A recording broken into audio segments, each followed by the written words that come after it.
misconceptions. We've got truth in our possession. No room for doubt, no time to waste. It's time to put flat earth in its place.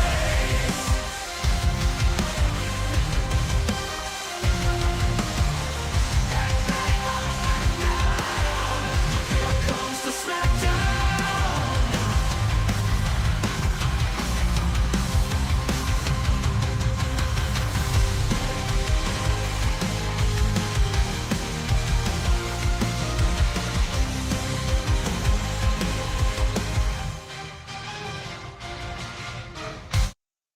Welcome everybody to Tuesday Night. I'm your host, MCToon, and tonight I am going to be going to a Discord server that is run and owned and full of people that think the Earth is a pizza. That's right, the Pizza Planeteers are going to be on there, and I have invited them to grill me to whatever their topic. Though one at a time, and I've said let's to keep it from getting too repetitive, let's stick it to 15 minutes per flatty Pizza Planeteer. I am ready to announce the get together. The meetup will be. I was trying to find one in a good spot. I looked all over the place, and I even scoped one out.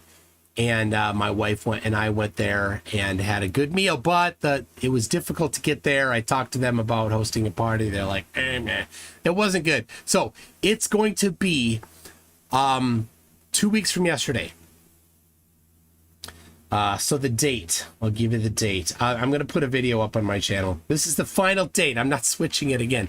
The date is the 20th of August.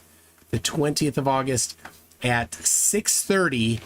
At a place in Bloomington, Minnesota called Full Tilt.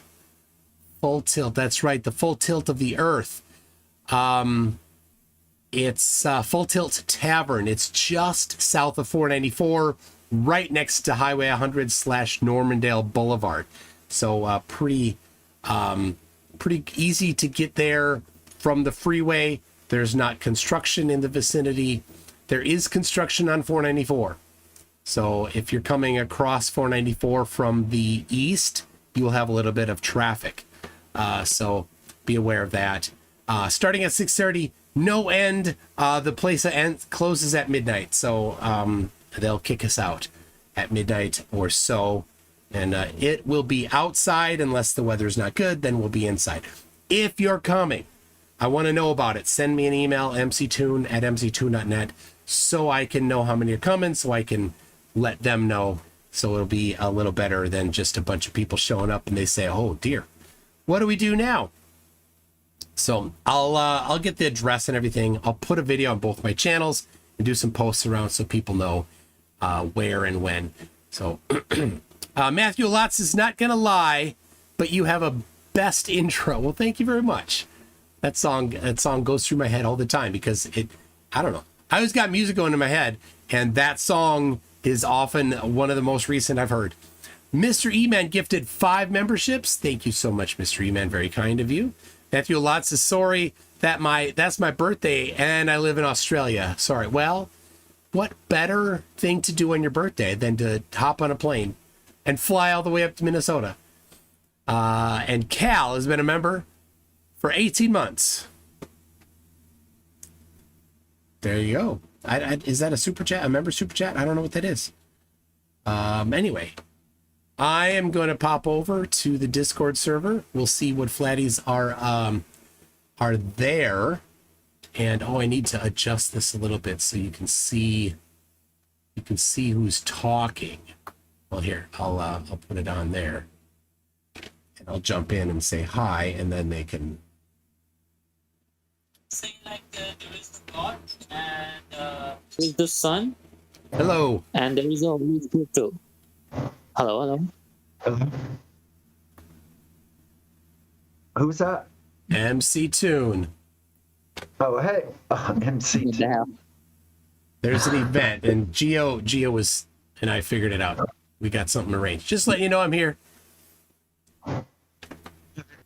Yeah, how's it going? It's good. I'm back. Earth is still planar and stationary, rocking it out on the stationary plane. I beg to differ, but that's why we're here.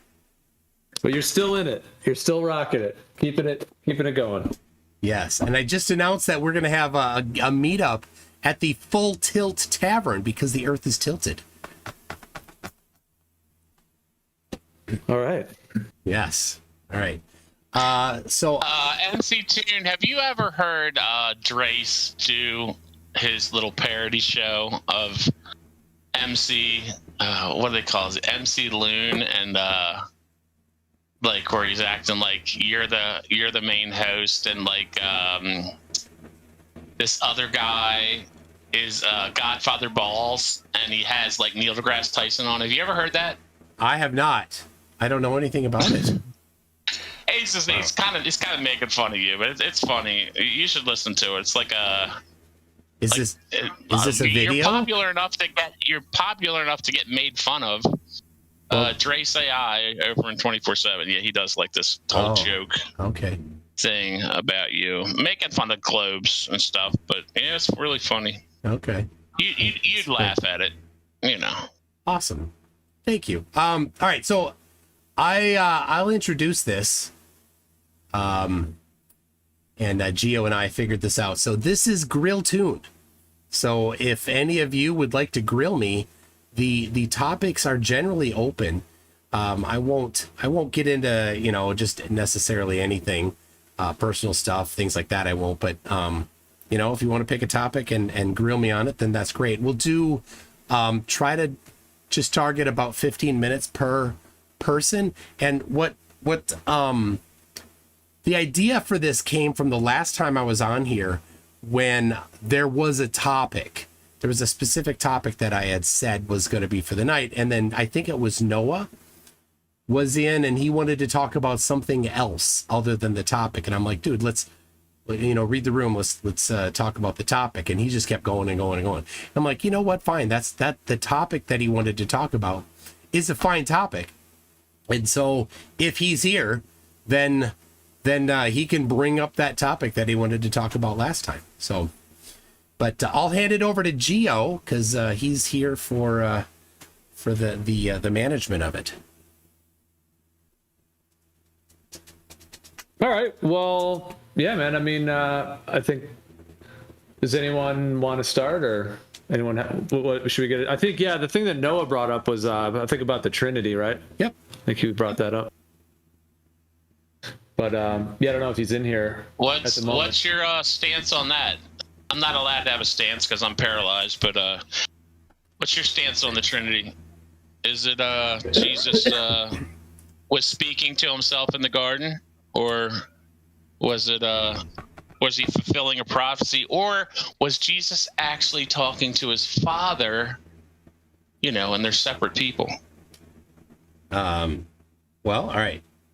So, give me a second here. I'm going to start a timer here. So, I don't know where Noah is, but all right, I'll take the topic that Noah did. That's basically what he was talking about. So, let's all, everybody, there's plenty of people that don't accept the Bible, but let's all put the accepting the Bible hat on for a moment. And look at what the Bible says. Well, the reality is that there's a lot of people, and it seems to be the predominant position, that the Trinity is correct, that the Father, the Son, the Holy Spirit are three in one. That's the position of many people. Trinity College in England, where Newton was a professor, is named after that concept. And many people read the Bible and say, that's the conclusion that you have to draw. But many people also who have plenty of knowledge on the topic come to a different conclusion in it.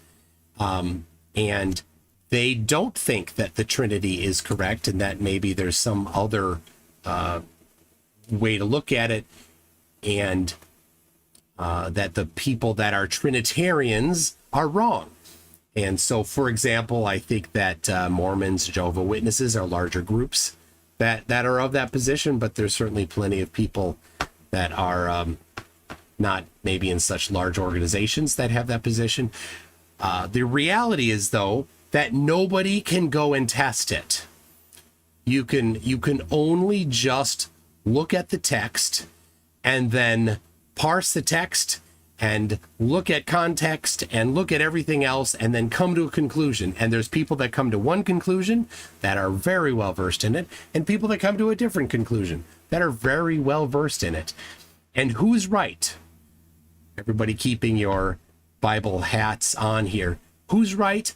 Nobody knows who's right, because you cannot go and test whether or not a person is right or wrong about that position. When somebody wants to state that they're right and wants to disagree with somebody else, they go and do more examining of the words and looking at the text and examining context. And they say, well, basically in the end, my interpretation is this. And somebody else goes and says, well, my interpretation is this. And in the end, you still wind up with two people that have different interpretations. But the only thing that they've ever looked at is the text, and that there's no way to confirm any of them. So what is my position? It doesn't really matter a whole lot. But generally I do accept the predominant position, but you can't go and test it. Now, this was if we go to Noah, and is Noah here? I don't know if he's here. Because he doesn't go by Noah. It's on here. I don't see. Anyway, he had drawn a parallel between looking at the Bible and interpreting it and looking at text and things to say that the Trinity is correct, and paralleled that to his interpretation of the Bible that pulled out certain things and picked at certain things and interpreted things in a certain way that he thought it meant that the earth was flat. And I think that's his position, and sorry if that's not your position, but I'm doing a bit of conjecture here. So the difference, though, is we can go and check to see whether or not his position on the shape of the earth is correct or not. And in fact, it's not. We've measured the shape of the earth. It's not flat. But if you want to say that the Bible says that, that's just your opinion on the Bible saying that. And in the end, it is your opinion then that the Bible is wrong. So there you go. Any more paraplegic coffee? What do you think? I don't know. I mean, I have a coffee that actually makes fun of it, saying the Trinity blend is made up of 3 beans, 100% Colombian, 100% Nicaraguan, 100% Ethiopian. Like, kind of like they say, there's 100% God, 100% Ghost, 100% Jesus. Like, I don't think you can have 100% of each one. I think that it's just Jesus praying to his dad, and that's it. That's my opinion. Yep. I don't have too much to back it up with. I completely agree. That's your opinion, and I think I don't have a problem with that. Right? And I don't know. It's not my thing. I'm not deep into theology, so there are people that are, big into that topic, and they would probably have a bit more of a they'd want to present their position, but I don't have that. So yeah. So to Noah, I'll say, that's my spot, and I don't know if Noah is a Trinitarian or not. I kind of get the impression that he is, but I could be wrong on that. So yeah, I always thought it was kind of weird, the people that are like, it's him playing himself, fulfilling a prophecy. That just kind of always blew my mind. I'm like, really? Is he really? I don't know. Like, it just doesn't make a lot of sense. I mean, if they are, in fact, 3 in 1, I always say, if I go to heaven and I want to talk to Jesus, am I meeting Jesus? Or am I meeting some 3-headed person where their face flips and Jesus one face, and then it flips again and you talk to the ghost, and then it flips again and you talk to God? Like, does it work like that? Or I think if you go to heaven, you're going to meet Jesus. You know, you can actually meet Jesus, and you can be like, and now I need to talk to God. Can I talk to God? Hey, man, I want to hang out with a ghost for a little while. Like, I'm making a joke about it, but I really think, I would hope they're three separate people. I don't know how you would meet. I mean, I don't know how heaven works, but if heaven's real and all, then yeah, I think it has to be three different people. Okay.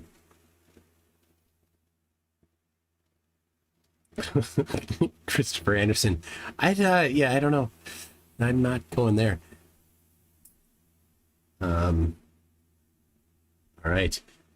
Geo. Man, that I don't how many we don't have a lot of flatties kicking around here. What happened?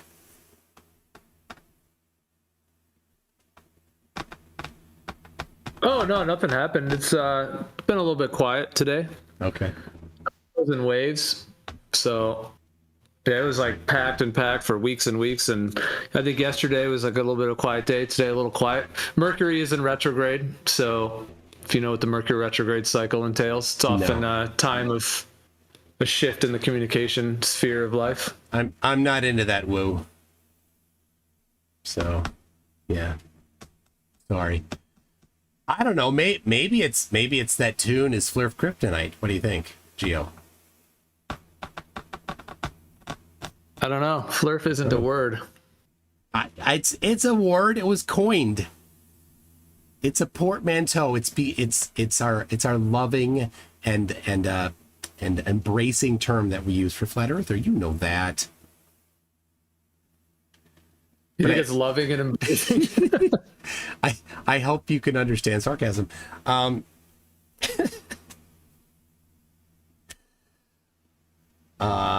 right. I bet Monkey Cat Pat wants to go after me. I have nothing to say to you, Toon. I just want Mr. Electric, who's in the chat. He was talking a lot last night, and now he's all of a sudden quiet. Oh, I see Electric there. All right. Maybe he wants to step up and take his 15 minutes to play this, because he gets like Electric? Calling Electric. The cat got his tongue. Man. That's tough. Man, he had a lot to say last night. He wouldn't shut up. And all of a sudden you're here just being quiet, and I just want to know why. Max says I made Electric cry last night. He did. Max definitely made him cry last night. Oh, that's funny. Mr. E-Man says, you and I both know what was going to happen after TFE. Flurfs were going to go into hiding. I want to know who's running the Flurf protection program. That's a good one. Electric, it's okay. You can grill me. This is your chance. You can pick the topic, and then you can ask me whatever. And I see Northern Rebellion all of a sudden is quiet here. He's not in the chat. I don't know what happened. You know? Hey, MCToon, can I ask you a question? Is this the scammer from India? I'm not a scammer. But you know You who know I'm. that. You know what You're I'm a talking about. scammer, you scam money. You know what I'm talking What? about. You know what I'm talking about. Are you this person? Are you Arpit Yeah, Sharma? really. Arpit Sharma? Yeah, I am that. All right, there you go. Your time starts now. If you're racist, then you can say that. Okay, everyone knows. Like, I was just, I'm not a scammer. Okay, so I never scammed a single dollar from anywhere. There's and more never to even tried. more to scamming than taking money. No, there are no.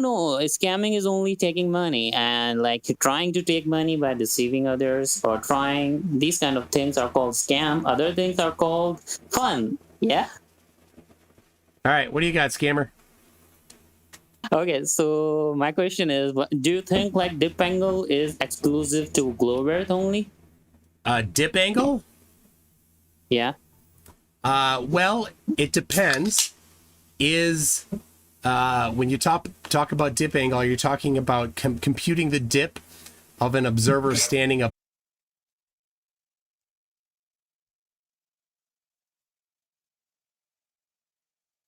All right.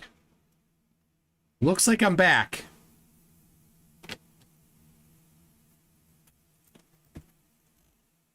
All right. Let me know if you can see me and hear me.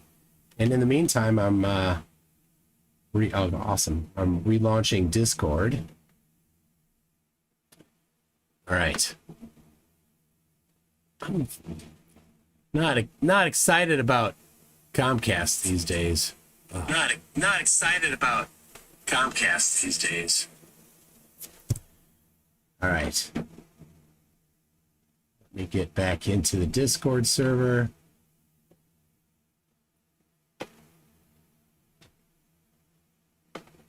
Yeah. All right. Hello. Yeah, Sorry. Hey, you're back. My internet dropped. Mercury retrograde. I tried to tell you. Yeah. Or it could be just Comcast sucks. That could be too. I'm just joking. So I'm joking, but not joking, because Mercury is in retrograde. And it affects communication. Actually, even big tech companies know about Mercury retrograde. It's actually like it's like one of the most mainstream understood cycles, because they have huge computer outages and server outages during retrograde periods, which happen 3 times a year for 3 times each year. So it's actually one of the cycles that actually even like the big tech industries are aware of, and they prepare for it. Well, funny. I'm in the big tech industry, and I've never heard of it before this moment. So okay. Where did what was I saying when I got when the internet went out? You also missed Sin Cleanser. He came in. He was looking for you. And then, did he dip already? So, oh man, he already dipped. But well, he said maybe next time. He said he had to go. But no, you ping him. He will definitely come. He told that. All right. So I was talking about dip, and then Sin Cleanser shows up. I don't know.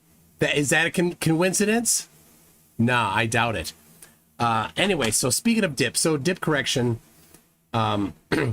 If the Earth is flat and has an edge that goes off into space and darkness, then there would be dip correction based on the difference, the distance between the observer and the edge of the disk floating in space and their height. It would form a triangle. That would be the dip correction. But if it's an infinite plane, then that would be zero dip correction. There'd never be any dip. And I'm assuming that since flat earthers generally don't think that refraction exists, I'm applying that amount of refraction. Though if you do think refraction does exist, then the horizon would be higher than true level, or 90 from zenith. We can answer that. So now, like your horizontal to your sea level, it's called the surface level. Okay, so that's a horizontal surface level. When we go up into the elevation, just imagine like someone go 50 kilometers high, then his horizontal will also increase. So the difference between your horizontal at your position and the true horizon, right? The true horizon of this, or we can also call that surface level. So that difference will be the dip angle on the flat earth. So it's not exclusive for that. No, in fact, that violates geometry. So that would be incorrect. If I mean, you could probably study geometry a little bit and then find out that you're completely wrong.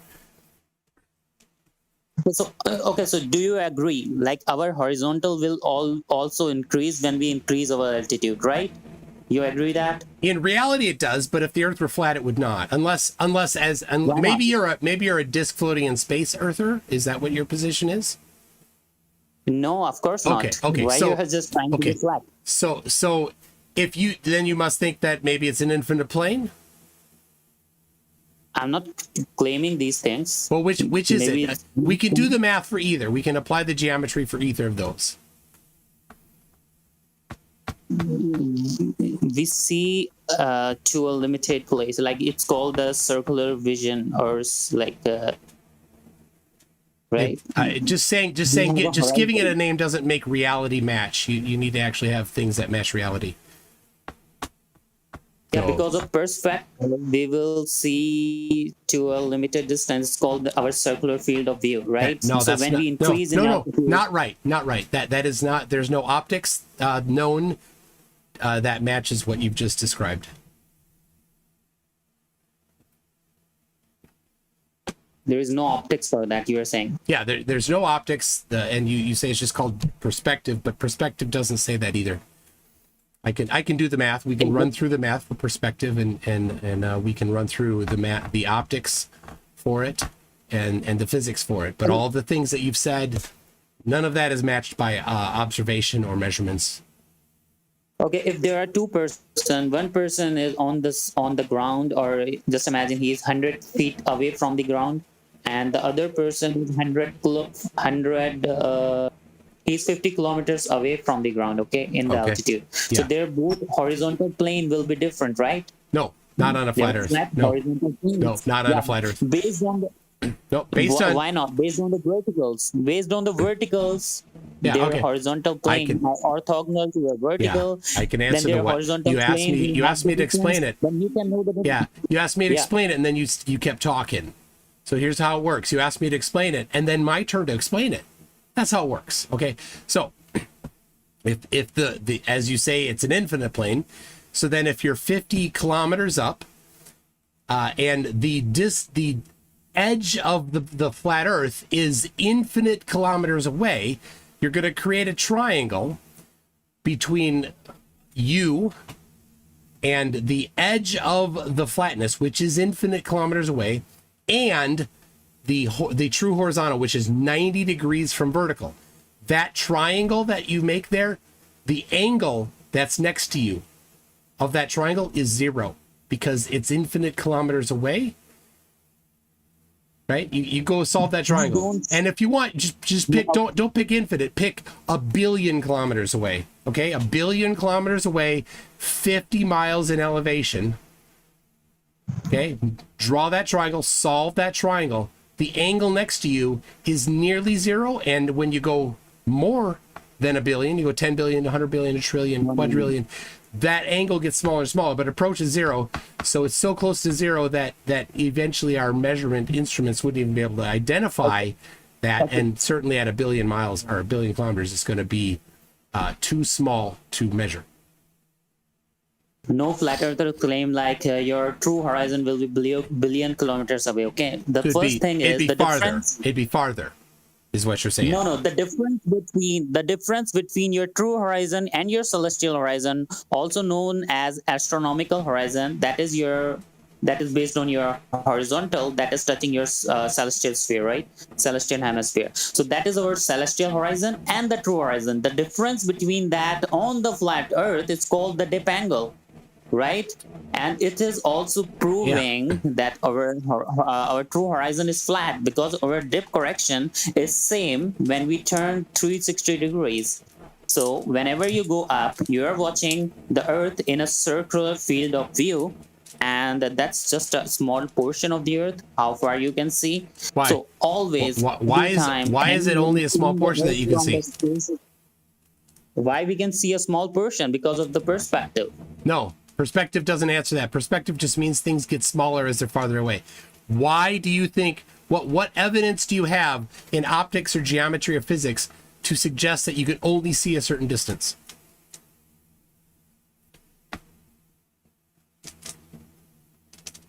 First of all, optics are not something that we can really associate with physics. Like we can associate that, but like the light bands, and they have all kind of illusions.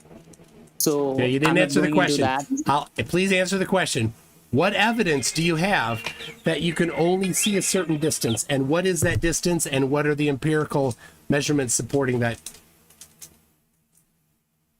We can see, but when we are seeing straight to the horizon, of course, the sky and the water will appear to meet, and that's called the true horizon, the apparent horizon.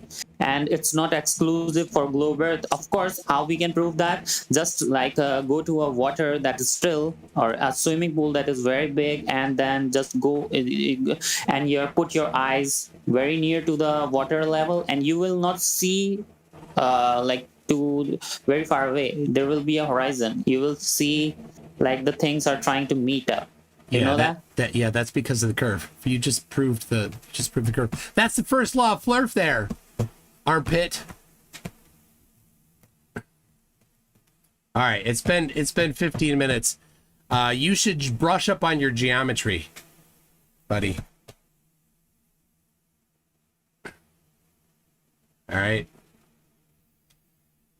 We got another taker, Gio. I see a lot of people I recognize from my chat. Gio, you got a lot of people on your server today that from my chat. I see. Toon, you should have heard them when you were gone. They were all talking. Now you're back and they're quiet again. Wow. Who was smack talking? I wanna call them out. Several of them. I don't know. They're in there, so I might even pay attention to them. I see. Electric yapping. Let's see. Let's start at the top. What's that? Electric. All right. Apparently last night you were all the rage. You got 15 minutes to grill me? Grill you. No, I don't want to grill you. Okay. Well, you had your chance, I guess. Who's Awaken? What do you mean by grill? If you go ask a big person to explain it to you. Who is Awaken? It's people asking, how do you get in the Discord? In the description of this video is a link to the Discord server. And Gio, and I got the wrong. I always just grab the one from your server, but Slithery just posted one. All right, who's Awaken? Is Awaken? Yeah, I'm here. I'm not a flat earther. Oh, all right. How about Babooner? We're going alphabetical. I don't want to grill someone who thinks perspective means things get smaller. Oh, you don't want to grill somebody that's right. Okay. Billy Bongs a lot. I think is not a flatty. How about, and I know Brenda. How you doing, Brenda?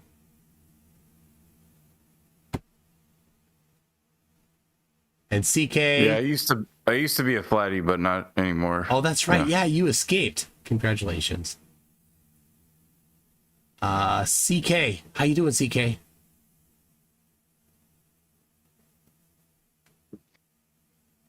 I'm good. How are you? I'm super. All right. What about? I'm shocked Electric is so quiet because he was really vocal last night with Max. Wow. What's going on, Electric? Electric is looking up how to grill somebody. I'm sorry. Do you need something, MCToon? No, I don't need anything. I've got everything I need. Good. I think he needs some content, Jesse. Why don't you give him some? Except yeah, he needs me. Yeah, he needs me. What do you want me to debunk? Your whole globe is stupid. So this is your chance to grill me. All right, so you have the outrageous, extraordinary, stupid claim that the ground is curving. Why don't you go ahead and fetch me whatever evidence you think you have of that? Oh, certainly. All right. All right, I'll put it in the chat right there. There you go. There is a long list of measurements of the curving of the surface of the Earth. And I'll point out there's a lot there, but so I'll point out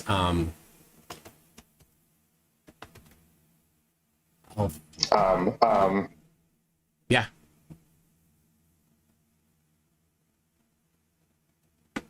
Yeah, so you think your observations comport with the perfect 39, 59 miles every time? No, Are not you insane. No, not perfect, of course. There's no such thing as a perfect measurement in meat space. All measurements have. That's not what I meant. Okay, this is going over your head already. Okay, so the 39, 59 mile radius that you claim on your globe, that's your prediction for where horizon appears. You know, you got drop over distance due to this geometric curve. and it never matches your prediction. First off, Well, it always matches. First off, no, it doesn't. Sure it does. Not even close. There's elevation change. First off, you have elevation change, so no curve. That makes no sense at all.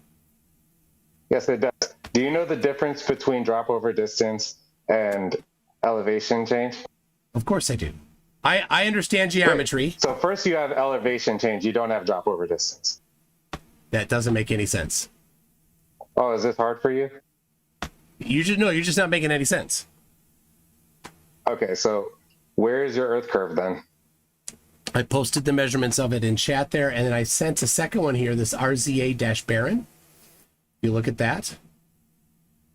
No, why don't you describe it? You're having a conversation. Yep. What do you think is going on? All right. So in that particular measurement there, Baron Rutledge, a surveyor in Arizona, went to the salt flats, the Bonneville salt flats, and he measured.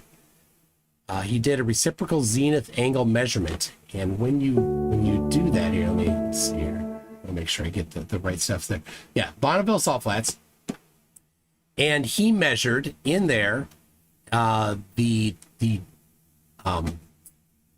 departure from horizontal of a target with using a theodolite, and he was about just under 1,200 feet away, and he did it in both directions. So it was 1158.5 feet away, and the sum of those two angles there is more than 180 degrees by about 15 more than arc 180 seconds. degrees. Jack Fetter, you're feeding back.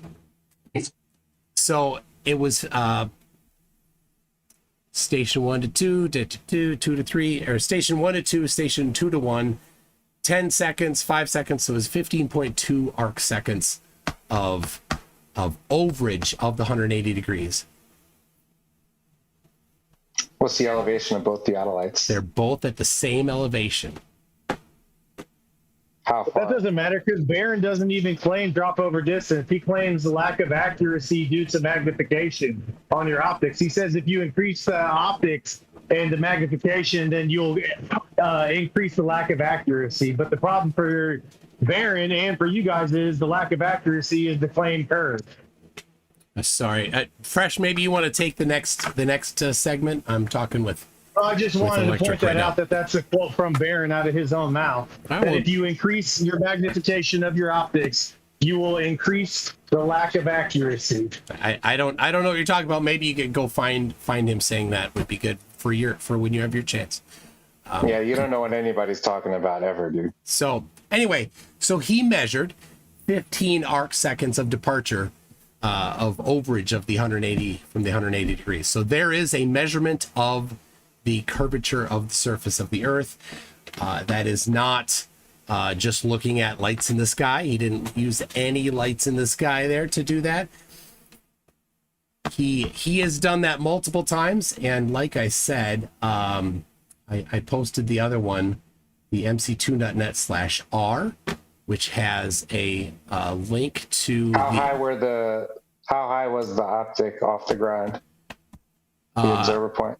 It was around 5.5 to 6 feet, right in there. Let me see if I have the numbers there. It doesn't matter when you're doing reciprocal zenith angles though, because if one is higher than the other, then the amount that it's higher will be offset by the amount that the other side is lower by equal amounts. So reciprocal zenith angles are not dependent on both sides being at the same elevation. But in this instance, it was. So they appear at different elevations. Yeah, both of them, both directions, there was a measured drop from horizontal. All right, how'd you establish a horizontal? Using the theodolite. The theodolite has. The theodolite established a horizontal? Yeah, the theodolite has bubble levels in it. All right, what is a bubble level? Look, I don't need to explain these things to you. If you don't understand this topic, you should go look it up on your own. Well, what is the bubble level doing? How are you go establishing look it up horizontal? on your own? This isn't you not understanding things and begging me to explain simple things to you. If you don't know what a bubble level is, that's on you, dude. Seriously. Well, I'm just making sure you know what it's doing. If you don't know what a bubble level is, you are not tall enough to ride the ride. You're not tall enough to ride the ride. Level? All right, if you don't know what it's doing, I'll tell you. I know what it's doing. Obviously, you don't. Plane. No, it's not. You know what horizontal plane is? A bubble level uses the vertical Why are you vector. Yelling now? I let you talk. Why are you yelling over me? A bubble Calm level down. uses the vertical vector. It only knows the vertical vector. To establish a horizontal, right? Yeah. Okay. Okay. What is a horizontal? I look. Go find a dictionary or ask a big person to explain these topics to you. All right, a horizontal plane is 3 points of equal elevation, right? A horizontal plane, right? No, it's not 3 points of equal elevation. A horizontal, Why not? the horizontal plane is orthogonal to the vertical vector. What? That's at a point, right? A vertical vector is So not a therefore point. It's not a horizontal line. A vertical vector is not a point, it's a vector. Do I need... You seriously suck at geometry, dude. All right, This so is covered in perpendicular to high your school. Vertical is horizontal, right? Orthogonal. Orthogonal is the word you're looking for. Perpendicular to vertical is horizontal, right? The word you're looking for is orthogonal. Vertical is two-dimensional. Perpendicular is two-dimensional. Why don't you understand geometry? I understand it better than you. Listen close, guy. So you need to establish 3 points of equal elevation to create a horizontal plane. No, you don't. Yeah, and you're using liquid to do that. You're using the surface of liquid. You don't need to do that. Oh, you don't need 3 points of equal elevation for a horizontal plane. Can you please look up the definition of a horizontal plane? Vertical, vector, orthogonal. You don't know I already what a covered horizontal it. plane is, apparently. I already covered it. It's orthogonal to the vertical vector. How many points do you require to create a plane? One vector. Orthogonal that does not to make it. any sense. No, what you're I saying know is it's wrong. over. You're not tall enough to ride the ride. Okay, this is very simple geometry, MCToon. It's over your head, though. Obviously, All right, you're over getting your destroyed. head. All right, so you don't understand what a horizontal plane is. That's interesting.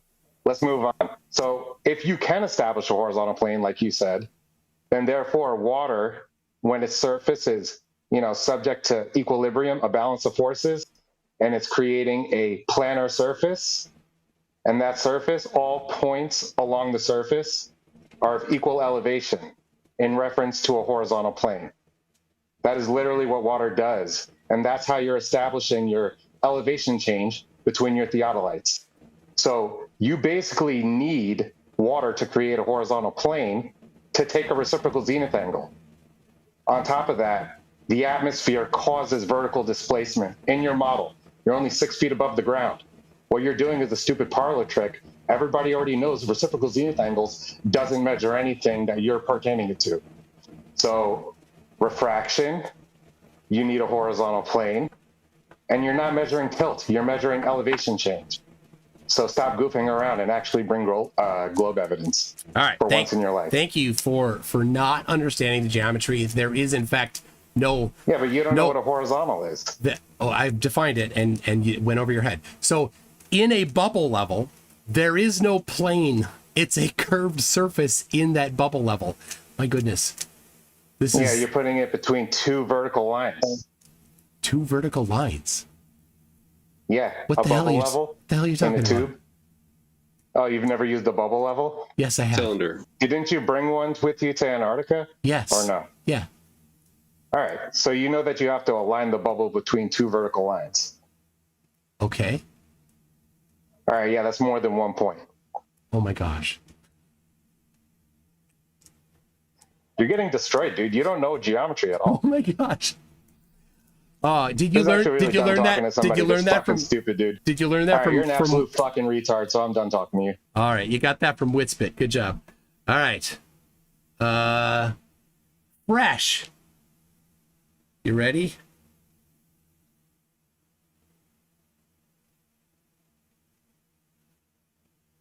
Well, that kind of just tailspun at the end there. But, I mean, do you have any response to what he actually said, that the bubble level is 2 points?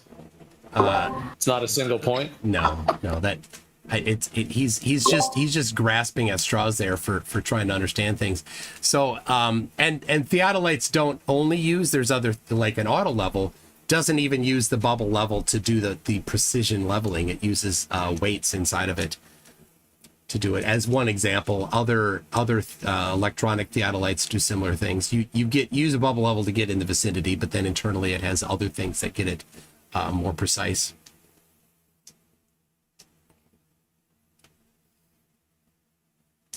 But it doesn't matter. Vertical, you take your vertical vector, and the orthogonal plane to that is horizontal, and then he made the assertion without any evidence about refraction. But we know, if you want, you can look at my website mctoon.net/refraction for a bunch of measurements of the effects of refraction in the air, and specifically it's been measured at short distances. I'll grab that, and I'll specifically mention the one to start with. You want to look at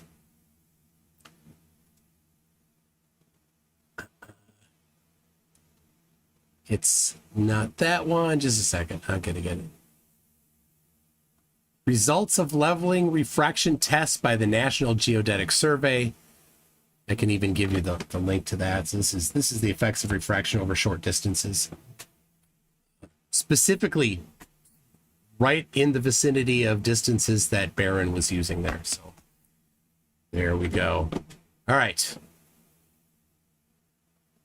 I see Sin Cleanser showed up again to embarrass all flatties. Hey, MC, you posted a link about refraction? Yes, I did.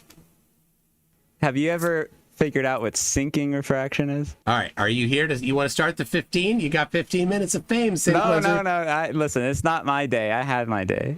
I want other people to have their day. All right. But bye. if you have a picture of sinking refraction, I'd love to see it in the chat. Bye, Sin Cleanser. Step up or run off. Oh, it's up come to on. you. Okay, I'll debate you if you show me sinking refraction. Is that fair? Nope.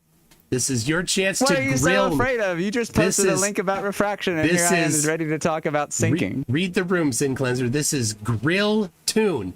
So I'm cooking right now. There you go. I'm cooking you right now. Let's go. Sinking refraction. Starting it. Go ahead. All right. Is there any evidence that Globers have any understanding of sinking refraction? Yes. I just posted. Would you happen to have a bit of evidence of sinking refraction? Yeah, here. I'll post it again. I have a picture if you forgot. Here we go. Here, hold on a second. Here you go.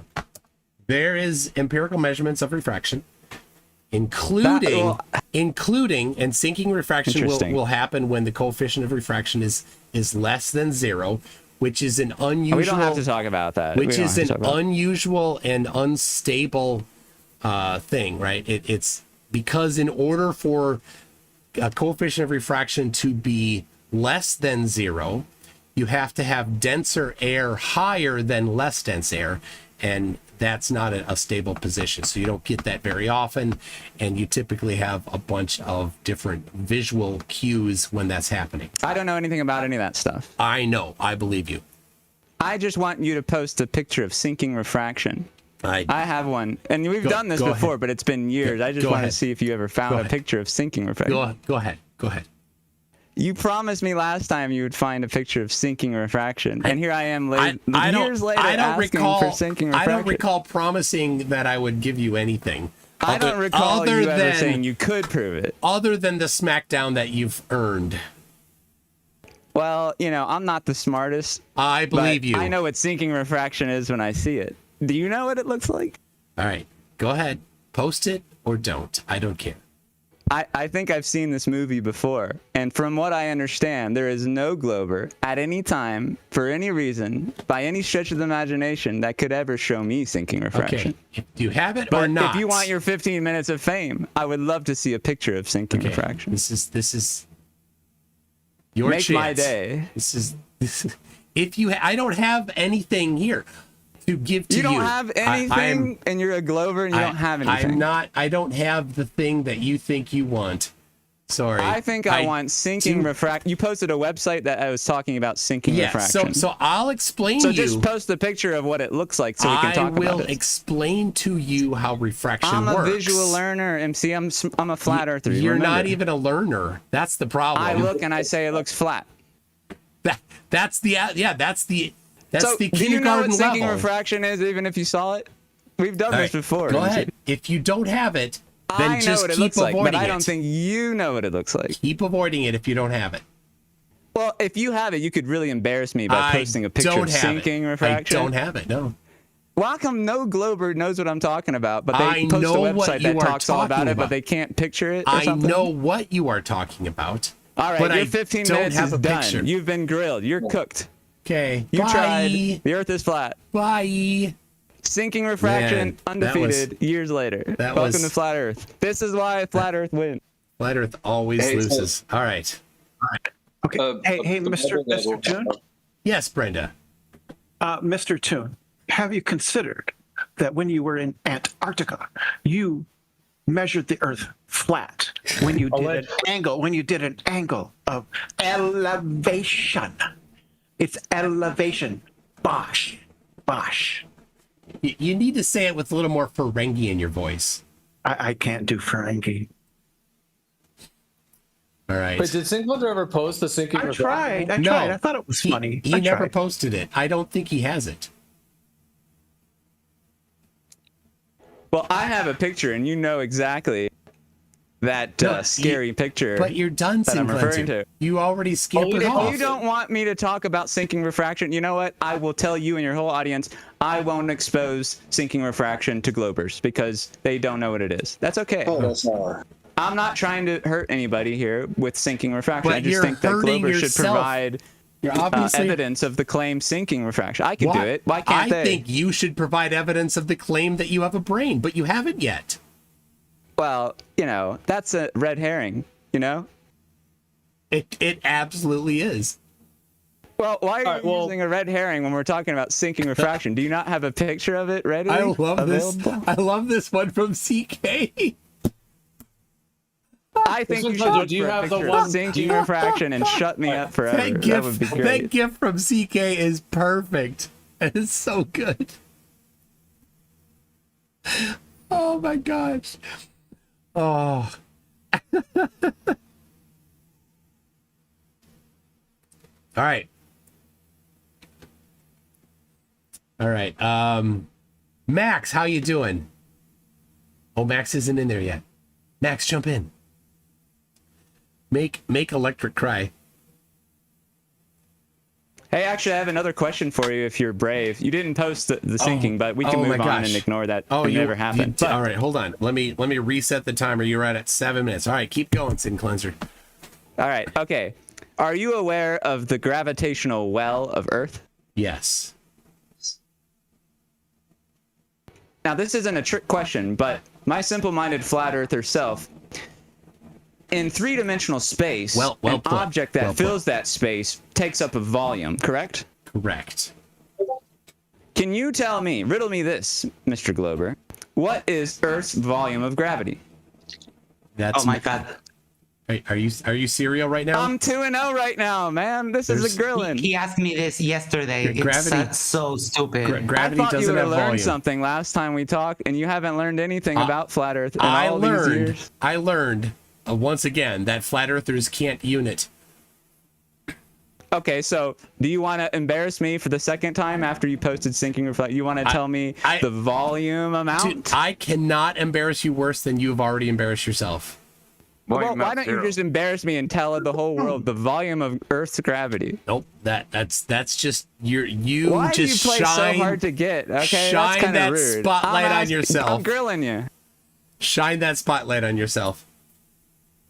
I don't think the Globers know the Earth's volume of gravity. I think they just talk about 9.8 meters. It's ridiculous. It's not a material object. They have all the formulas, but they can't figure out a volume. It would have a volume. Yeah, it's not a material object, so it doesn't have a volume. Yeah. Well, it fills up with space. You agree that space is an area and volume is also an area? Is that a material object? I don't know. Is gravity material? No. What's the Okay. volume of well, Earth is hold on. Earth is material, right? Surely, I have a magnet. Sin Cleanser, I have a magnet here. How many am I debating here? Line up, it's got one by one. It's got, one behind the other. Sin Cleanser, I've got a magnet here. What's the volume of the magnetism? That is another red herring. Yeah, I sound like someone else. But sounds ridiculous. Why can't you stick on subject? It's volume, absolutely sinking, ridiculous, anything isn't it? You got anything tonight? There's no such thing as volume of gravity. That's a ridiculous. That's concept. 2 strikes. One more strike, and that's you're an out. You know I know. I know. Oh, amazing. You got 2 strikes. You want me to throw you a ball? I can't do that. I'm a flat earther. Yeah. the only ball that any of you guys are gonna get is the I don't ones wanna from talk about balls. the I ones just wanna from talk about Oakley in flat your Earth, mouth, man. and whoever. I mean, Wow. he's been begging. He's been Have some begging respect, for man. years I've been, to find somebody that wants to put them in their mouth, and he's got no takers. Poor guy. Well, I thought a guy who knew everything about balls would tell me the volume of Earth's gravity. Shine But that I guess I'm spotlight. gonna have to keep looking for that magical glober that can provide sinking and the volume of Earth's gravity. One day, I think they'll be smart enough to figure it out. And then I'd like to know how my balls taste. Well, we can leave it at that. I think I made my point, though. Someone expect a response for such a malformed question. I know, it's ridiculous. But Oakley does have I'm something. not the smartest guy. I just ask questions. You're correct. You're correct. know. And Oakley does have his say. Now I'd like to know how my balls taste. There you go. Did that come through Discord? Nope. No. Oh, no. Okay, hold on. I got to fix it. Let me fix it. Hey, MC, I saved my funniest riddle for strike 3. You ready? You're going to strike out a third time. Okay. All right, let's hear it. No, I'm not going to strike you out.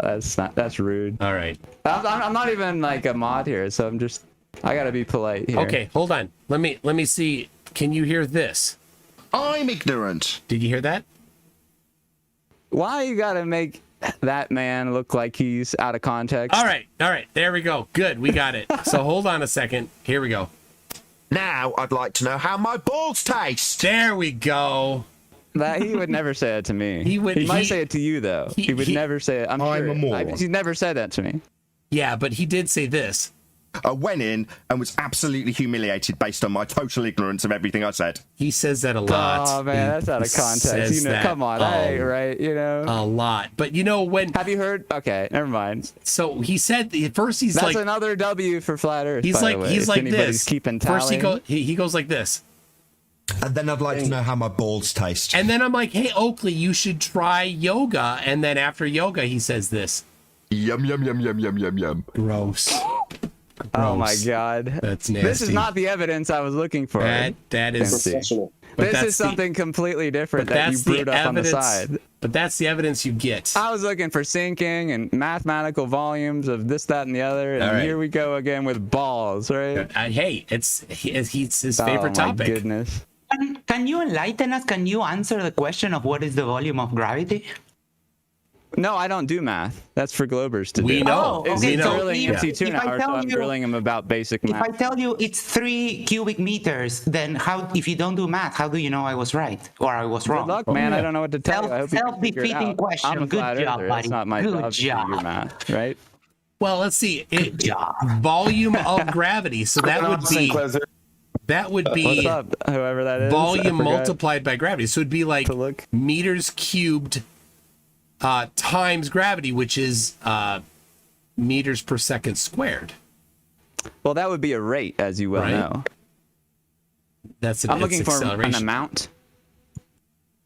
An amount of volume that gravity fills it in would the be void yeah. of So the space answer is that the Earth 3 takes up because of its mass. 3 meters quadrupled, 3 to the power 4 per second squared. You don't even do this. There you go. You shouldn't do math on stream, from what I There you go. understand. 3. It's embarrassing. Here, It might not age I'll type it in. 3 meters. Just type it into Google Earth Power 4. ball globe calculator, and they'll tell you what to say. I There think. we go. Sin Cleanser, gravity is a universal force. It never goes to zero.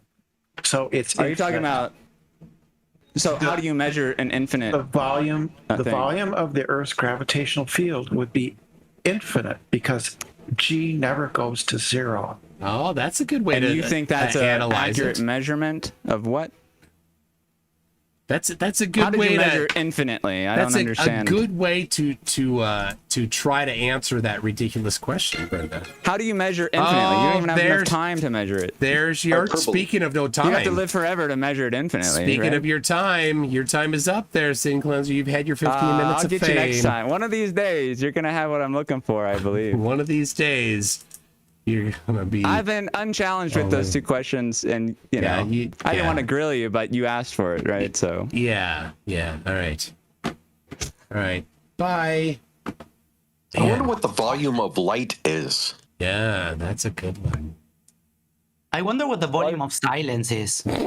All those photons. I mean, if we're going to ask stupid shit, let's just go. Well, there's only one photon, right, Mike? Yeah, just one. I think I saw that somebody talking about that idea. That was silly. Let me see Don't here. forget the single electron. Let's see. RT96 said, I will invent any amount of woo to defend the flat earth. Lemon Bird to Toon 2019.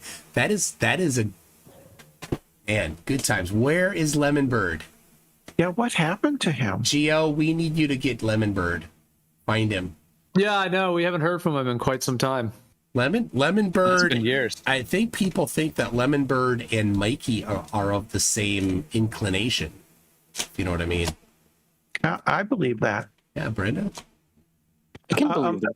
Mike, did you know that we have gravitational lensing of entire galaxies? That means that a photon went on both sides of a galaxy.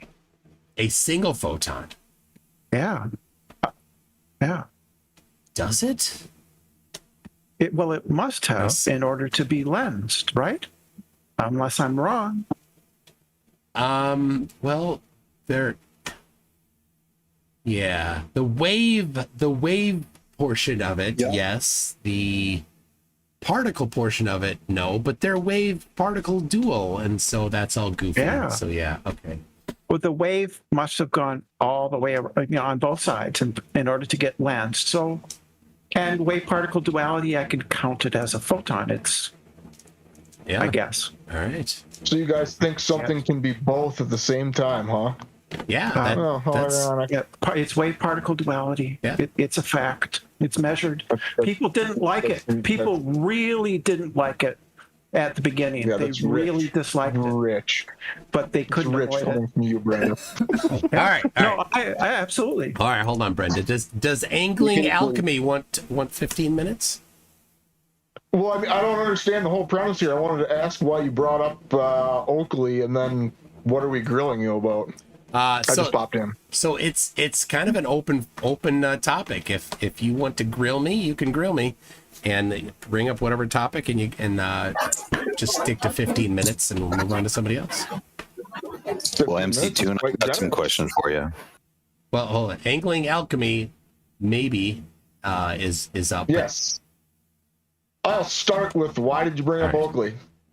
Why did I bring up Oakley? Well, because he's funny to poke at, because he's such an obnoxious piece of trash human. So that's why. Hey, we can agree on that point. Yeah. Interesting. Something we can agree on. Yeah, I don't like Oakley at all.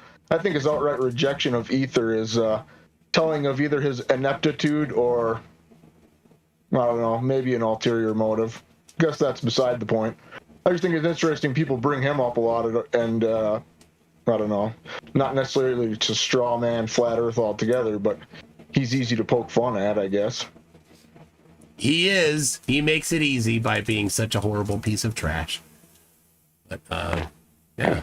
So I would like to ask you why you think that the otherwise axiomatic principle of perspective doesn't apply when reviewing the apparent curve of the sky.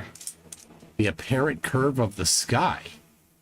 I'm not aware of the apparent curve of the sky. What are you talking about?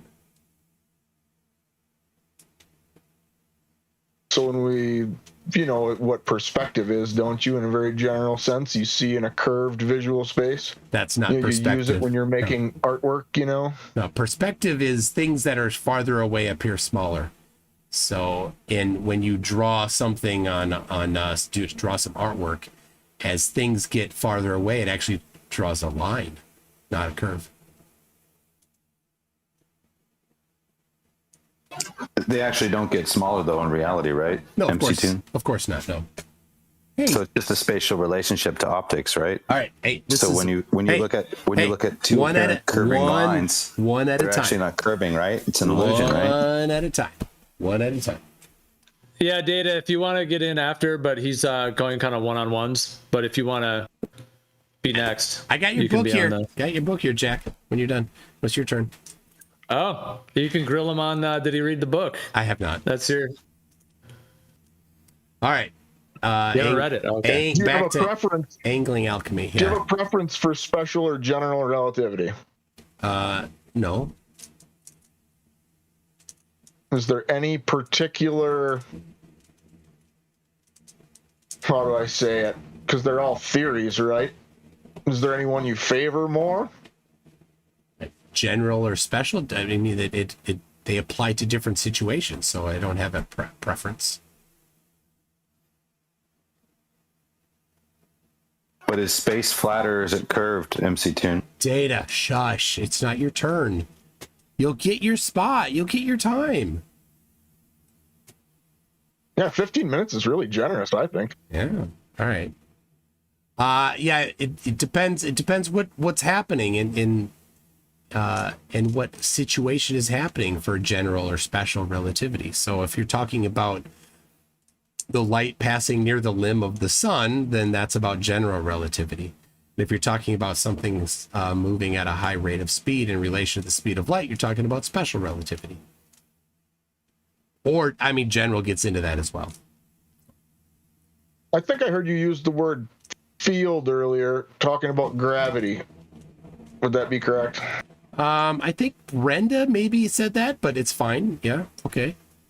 Okay, so you use the word field, Yeah. most likely. Yeah, that's fine. How would you define field? Field. Well, field is in three-dimensional space or four-dimensional space, some effect that happens in that space. An effect that happens within space. Yeah. So in quantum, I think they say it's an effect that has, or something that has a value at every point in space. Okay. How is that different from a background medium that pervades everything? That it depends on how you apply things, but certainly you can say that it is a sort of background medium. But if you're trying to draw some sort of a parallel to what's called the ether, then it is distinct in that you probably are thinking of the luminiferous ether or the undulating theory of light versus just a some sort of a background medium for things to exist in, which is a different definition, different connotation than the undulating theory of light or the luminiferous ether. So to draw, to say, well, here's one, the some quantum field, and that you could say is a background medium, and you could alternate in the word ether. That's a Mott and Bailey then to get to luminiferous ether.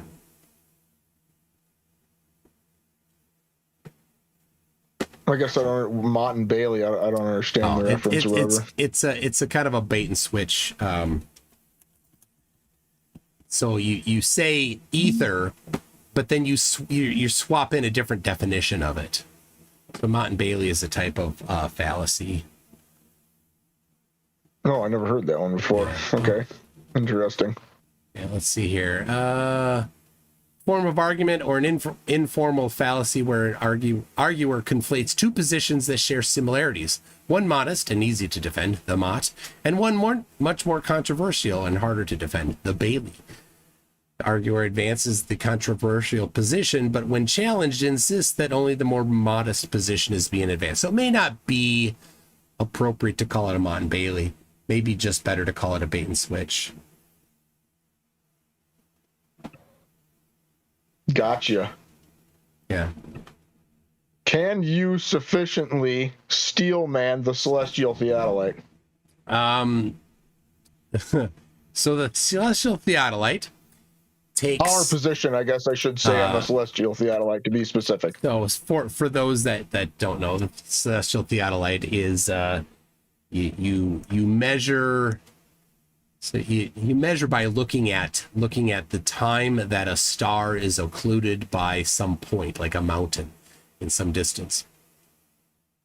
And you take that time, and then you do some math on it, and then you hope to prove a point.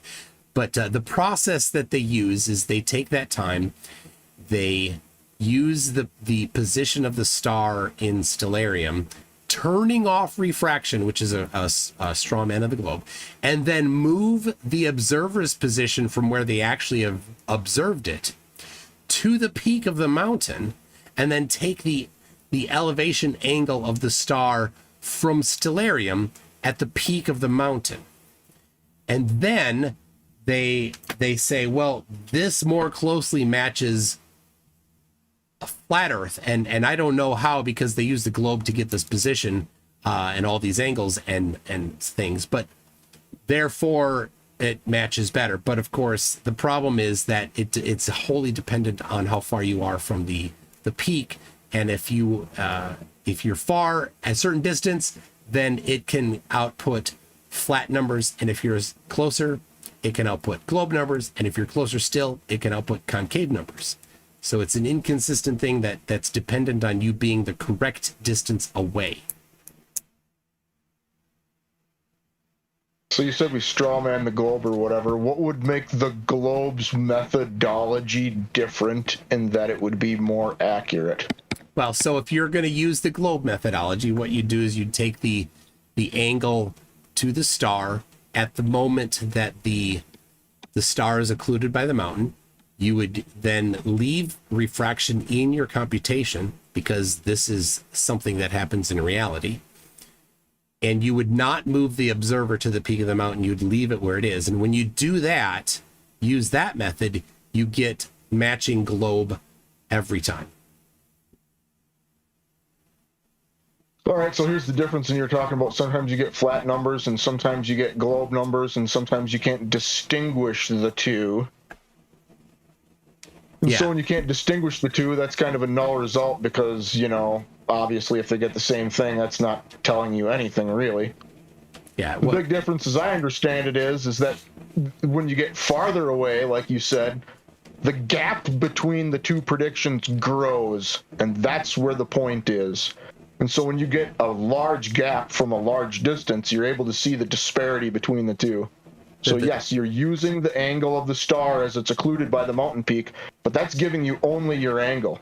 Now, stellarium doesn't know where you are when you do that. All you give it is an angle. So you have that angle, and you have your known height or the known distance, but it's easier to use the known height. You give stellarium so it's your just like a lat long. triangle. I mean, please allow me to finish. Thank you. So when you got two sides of a triangle, you know what the third side is, and that's the whole point here. And so that third side, in a nutshell, is more often accurately represented by a flat baseline or a flat Earth position. It's far more accurate when you get into the longer distances. So that's what I would say about that.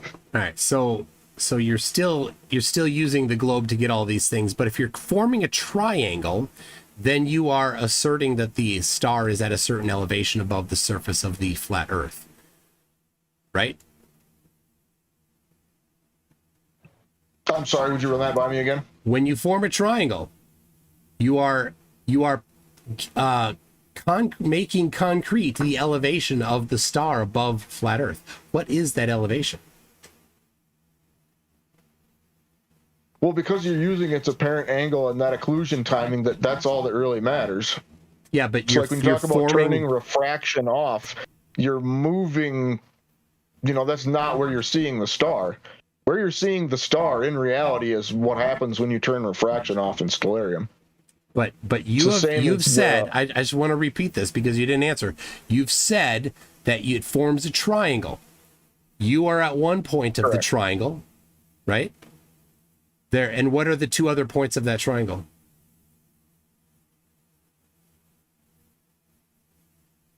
So I think you're moving the observer again. All we're getting is an angle, and that's what's important. And the angle is provided by the occlusion timing. But you said that forms a triangle. I want to know what are the points of the triangle. You can use either, because like I said, you're starting with an angle, not necessarily a point. No, let me remind you, you said it forms a triangle. I want to know what the 3 points are of the triangle.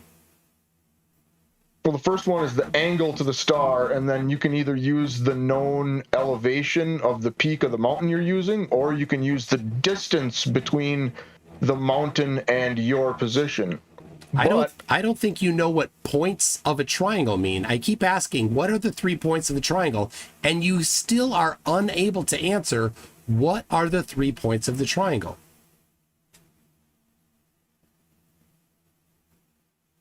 Oh, that last point is what you're really getting at, and that's where the accurate distance happens for a flat Earth prediction. Sometimes the globe is off by 10,000 meters. When I ask for a point, and your answer includes the word distance, you're not answering what are the 3 points of the triangle. So I'll ask again, what are the 3 points? Worded question for this, and it's part of the point of the celestial theodolite, is you don't start with an angle. What are the 3 points of the triangle that you're talking about? The peak of the mountain. Okay. The base of the mountain. Okay. And then the prediction that is made by either a flat baseline or a curved one that you assume. So that's the 3rd point. The peak of the mountain, the base of the mountain, and the observer? The peak of the mountain, the base of the mountain, and the calculated position that can be either your calculated position or mine. And one of them is more accurate than the other. Position. Most of the time, the vast majority of the time. The location of the person doing the observing is the 3rd point of this triangle? The 3rd point of the triangle is either by your calculation a globe Earth position, or by my calculation a flat Earth position. And in my calculation, it is more accurate by a lot of the time. Okay. The vast majority of the time, it's way more accurate. Within, where does the star come into this triangle? It gives you the first angle that you're trying to predict. You see, that's why the Cell-Theo is good, because you're trying to predict the distance of that baseline using something that you predetermine. What baseline? It would be the third leg of the triangle there. When you get 2 angles, then you know the 3rd one. The baseline. When you say the baseline, it's between 2 points. What are the 2 points that are the baseline that have the baseline on either end of it? Right? What are the 2 points? Why is this so difficult? There's a triangle you've talked about. I just want to know what the 3 points are and the names of the different sides of it. And you said baseline. I don't know which of the 3 sides is the baseline. You're asking why. Do you not know which of the 3 points are the points and which of the 3 sides are the sides of the triangle? Is that why you can't answer? I mean, I just broke the whole thing down real good for you. I can do it again. You really did not. But you could. I'll give you one. I'll give you another chance. Name the locations of the 3 points, and then name. You've said baseline. Name the line, which is between the 2 points that you're calling baseline. I'll write them down as you say them. All right. Point 1. It was a long-winded question, but I'll go through it all again. Point 1. What? So Where is? you're creating an angle with a star No, to no. the mountain Where peak is the using location of point 1 on this triangle? Location of point 1. This is easy. This is easy. There's a triangle. There are 3 points. There are 3 points on a triangle. Super easy. Just say the name, the location of the first point. Go ahead. Point 1. So location. It's not an angle. It's not an angle. It's a location. Where is the location of point 1? Is this hard? Clever, bud. You don't understand a triangle? This is why the self-field works, in the observer's backyard. Okay, thank you. Observer. Well, we're trying to deduce where the observer is using a methodology instead of just punching it in. Point 2. What's point 2? Where's point 2? See, it's not, man, you're trying. So the observer point is the point in contention. Yeah, here. we've already identified point 1 is the observer. Where's point 2?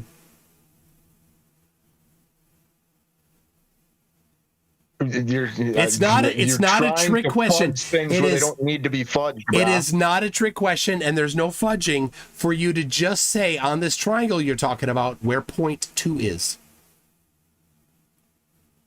See, you want to make point 1 the observer. We're trying to deduce where the observer is. I'm not trying to make point 1 anything. You are describing a triangle, and I want to know where each of the points are. Not a trick question. You've said triangle. You said there's a triangle. Super easy. Point 1 is this. Point 2 is this. Point 3 is this. And if you could have just said them, we'd be done with this part of it. Hold on. I got you. Point 1 the is observer, the peak, and the star. Oh, thank you. Peak? Who said that? The peak, the peak, the base of the mountain, and very specifically, depending on how you interpret the data, the third point, the point of the observer, is going to be one is going to be more accurate than the other. It's either the globe or the flat Earth. Okay, that's the third point. Is the observer? The observer's the third point, not the first one. It really doesn't matter which one we call number 1. Okay, so one of them. Observer is number 3. Okay, base is number 2. What's number 1? What do you mean, the peak of the mountain? All right, yeah, peak of the mountain and base of the mountain. Okay, good. Got it. Now, you said baseline. Which one is the baseline? It connects 2 of those points. Well, the flat line between the bottom on the ground, dog. Between the observer and the base of the mountain? I would say that, yes. Okay. That was hard. Base of mountain. But do you get that we're deducing the accurate... No, we're not there yet. Hold on. Base of mountain to observer. All right. Yeah. Now where and one gives you an accurate answer. So now I'm asking the next one, the next thing. We've got the baseline, we've got the 3 points. Where does the star come into play? The star gives you an angle, and that angle is this another triangle? Will give you an accurate. Are we making? It will give you an accurate distance to where you believe your observer to be. Are we making another triangle since we've got another point, or does this coincide with one of the other points?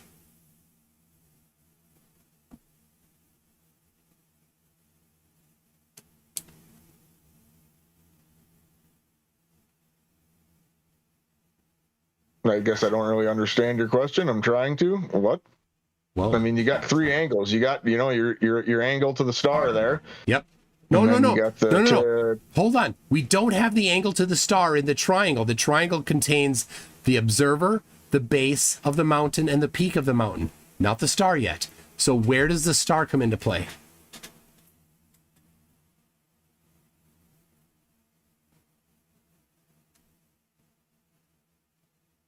The first thing you do is get your angle to the star, bro. Okay, got it. But how does that angle to the star come into play with the triangle that we talked about earlier?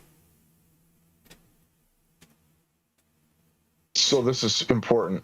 so you don't need to punch in your location in stellarium to get your accurate location when you use this angle, and that's the point. I'm not getting what you're saying here. So that you can derive your distance. Go ahead. 2 out of 3. Yes, you can derive your distance, as Geo is about to say, when you get 2 out of 3 sides of the triangle. And when you try to add the third side, assuming a globe, the distance is off. Sometimes as much as 10,000 meters. Except the methodology. Except the methodology isn't the globe. The methodology, it pretends that refraction doesn't exist, which it does in reality. And the methodology moves the observer to the peak of the mountain, which doesn't make any sense at all. None of that stuff was true. So, interestingly enough, when you turn off refraction, you get what you actually see. And seeing as how we're using the apparent position of the star and its occlusion timing that gives you the angle, we've eliminated any of that. Eliminated so when you what? use those numbers to try and deduce, that's the point of it. We're using those angles to deduce the distance between the base of the mountain and the observer, because we didn't punch that in. All we punched in was the angle. So can everybody in the audience kind of see how this works now? So how use it to try and figure out something we already know to see how accurate it is. But how did you know? How did Stellarium do that? Did you have Stellarium figure the angle without knowing the position? Stellarium doesn't do that. You put in the position. That's how Stellarium works. Step 1, choose a location. Then it tells you the angle of the star. That's how Stellarium works, right? Yeah, I believe so. Okay. I think that might have been done outside of Stellarium, but the numbers are all still there. Anybody can go check on it anyway. Yeah, and so Jesse did, in fact, and he got numbers that matched the globe perfectly using the same methodology. Amazing stuff. Which was that? That wasn't Blinn Mountain, was it? Yes, it was. Oh, cool. Funny. There's a video about that. I won't get into it. All right. Well, you had your 15 minutes. Thanks a lot. Data, Flat Earth Data goes by Jack Stone. Goes by Jack Stone. Yeah, you're welcome. Jack Stone, are you here still? Oh, he's not here. Where'd he go? Yeah, I think he popped in and popped out. Oh my Can we have like a gosh. little bit of an open discussion? You know, they do the weekly Celestial Theodolite updates here every Monday. Yeah. And so there's been like 14 of them or something. There's a lot of them. And all these guys, Ruhif, Jesse, they've all come in week after week. So if you want, I mean, do you want to do a little bit of an extended conversation on that topic, like an open style, or did you want to just do go to another person? Because it's a big topic. And I mean, you guys didn't really, you got through parts of it, but just to reiterate on that point, the plane trig is what allows you to derive the distance and have that and to predict the distance. But you're still using the wrong methodology. That's the key. It's the wrong methodology. Why? Because it doesn't verify the globe. It's not operating within global assumptions. No, because you're pretending that refraction doesn't exist. It's not pretending that fraction doesn't exist. Yeah, you are. The star is occluded. No, it's the timing. The instant It's a that the timing star. thing. It's the instant that the star is occluded. Yeah. So a refracted mountain cannot cause an occlusion. Only a physical obstruction can. Yeah. This isn't difficult, but you don't get it. Oh, okay, that's what it is. Well, do you have an actual rebuttal to that? Have you seen the example Taylor did with a laser and she put like a knife in a glass of water, and the laser doesn't actually occlude until it's physically blocked. It does, meaning a refracted thing cannot occlude it. That's the idea that they've put forth, is that the fact that the star is occluding, it's like an internal timing is what's occurring. There's an internal timing, meaning it doesn't really require anything other than the fact that there's a physical obstruction to that object, and then there's an internal timing. And what I mean by that is that it's based on the timing. It's not based on the optics. The only part of the optics is when the star occludes. But do you have any rebuttal that only a physical thing can actually physically obstruct something? Yeah, the path of the light is affected by refraction the entire time. And so the instant that the star is occluded by the mountain is affected by refraction. How do we see the mountain? Refracted. So you're saying a refracted mountain is intersecting with a refracted star position? Is that your claim? The path of the light is occluded by the mountain, and our view of the mountain is optical and through the air. So the view of the mountain is also refracted. Okay, but you have three things in a line. So the star and obviously the mountain's in between.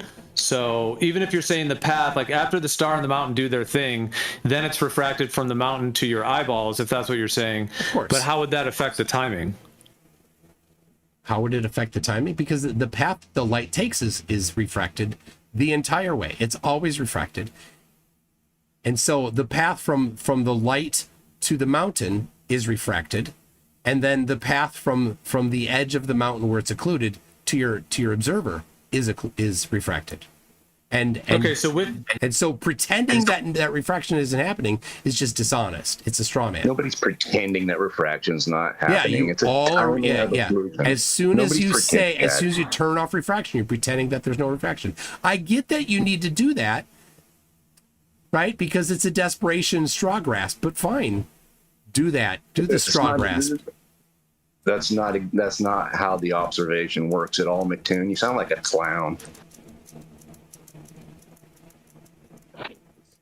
Well, let me ask you this: with your refraction theories and models, can you, if you don't know the distance of the observer, but you only know the angle and the occlusion timing, can you personally derive the distance? Because the plane trig can. And that's what's important. The plane trig can't, meaning you don't know the distance. Neither of us know it. You use your globe and refraction things. We'll use the plane trig and the timing. We will be able to predict it. You will not. And if you can, then you'd have to bring that forth. That's really at the core of it. That's one of the core things at the base of this. You're still applying the wrong methodology. But we can do it with the plane trig. So can you do it with any spherical or refraction models? Jesse did it. Yeah. Tell you what. Well, we're kind of. We're in this combo here now. Jesse, I don't know if he's even here. Look, Jesse and Ruhif are the ones that demolish this stuff all the time. So Jesse and I were just talking. We're just talking yesterday, and I'm going to bring him onto my channel again sometime here to cover this. So. And we can invite a couple people to come in if they want, but typically the invites don't get accepted sometimes. So well, it's just when we talk about prediction, we always talk about predictions are good to have, right? So I'm just kind of being playful. I'm not saying right now you have to do it or anything. I'm just kind of putting forth the point in kind of just a poignant way, just to say that is at the end the difference. So like if you had 10 planar stationary earthers, as it were, and then 10 globe earthers, and you gave them all angles, timings, and so on, and you said, okay, you have to derive the distances accurately for 5 different sites or something. You had 10 people on each team, whatever you wanted to do, however number of people on each side. I would that's say the question. Could the globe earth side get the distances right, and would the planar get the distances right? And if so, what does that indicate? Yeah, I would say it's critical that you don't use the globe in your computation, your prediction. So you cannot use the position of the star in a sphere. You cannot use distances across the surface of the globe using Haversine. You're going to have to use the polar distance formula or some other variation of Pythagorean theorem. Right? No, it's just with the timing. You don't need those things. But you're talking about distances. So as soon as you use the globe distance between the peak of the mountain and the observer, the base of the mountain and the observer, then you've used the globe. You can't do that and then say, oh, it's flat, because you've used the globe. And you also don't get to use stellarium, because stellarium positions the stars in a concentric sphere around the globe. So you need to use some sort of method to determine the position of the star, not in a sphere concentric to the globe, in order to do your flat Earth prediction. If you're doing that, if you're using stellarium, you're just agreeing that the Earth is a globe. No, you're not. You actually, it's a coordinate transform from the angular elevations of the stars. That's what the globe is.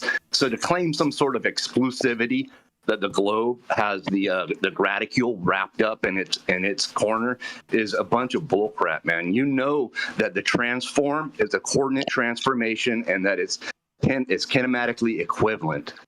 Wow, good parroting. Good job parroting that. It's not parroting, bud. This stuff you can Nice. get from Globe websites. It's a kinematic equivalent to do a coordinate transform. Doop de doop de doop. No, you don't get to do a coordinate transform of a spherical coordinate, an actual sphere to flat Earth. You need to have the actual celestial plane or celestial dome positions. It's still the celestial globe. It's still the celestial dome. Oh, thank you, globe confirmed. But it's not a globe. You just that's not really what's. This is the first law of Flurf. Every single time, it's the first law of Flurf. No, that's not really what's used. There's nothing about a spherical sky that's used. Basically, what they do is they take their zenith measurements to star positions that were done like hundreds of years ago that are still consistent, and then when you have from the 0 point of Aries, and they're referred to as the true positions. When you have those true positions from those zenith angles, they then move that 15 degrees an hour. So it doesn't really assume anything about the sky. It's just the stars from that 0 point of Aries, from those zenith measurements, and then extrapolated the 15 degrees an hour, which is how they move. That's what's used to reference the actual timing and how that aligns with everything. The actual true positions from zenith with the least amount of refraction or initially that were done repeatedly, and then moving those at the 15 degrees per hour. It's just for us to laugh at if you're going to use a sphere. And then say therefore it's not flat. Using a sphere. It's not using a sphere. The positions of the stars in the sky are mapped out in a celestial sphere, and you're using the sphere. The map came That's first. not using a sphere Earth. Yes, that's it just is. 15 degrees an hour is their actual motion through the sky. No matter what you assume the sky is or isn't, it's not using anything involved with a spherical Earth. Oh. I mean, when you create like a planetarium, you have a hemispherical dome, yes, because you do have that shape on the base of the planetarium. But in the case of what this is being referred to, it's just the 15 degree per hour from the initial zenith measurements. Gio, what is the celestial hemisphere? That's how we see the range around you. There's no celestial hemisphere, Gio. It's a sphere, not a hemisphere. I was referring to what a planetarium is. So, but the point is, are based on a sphere.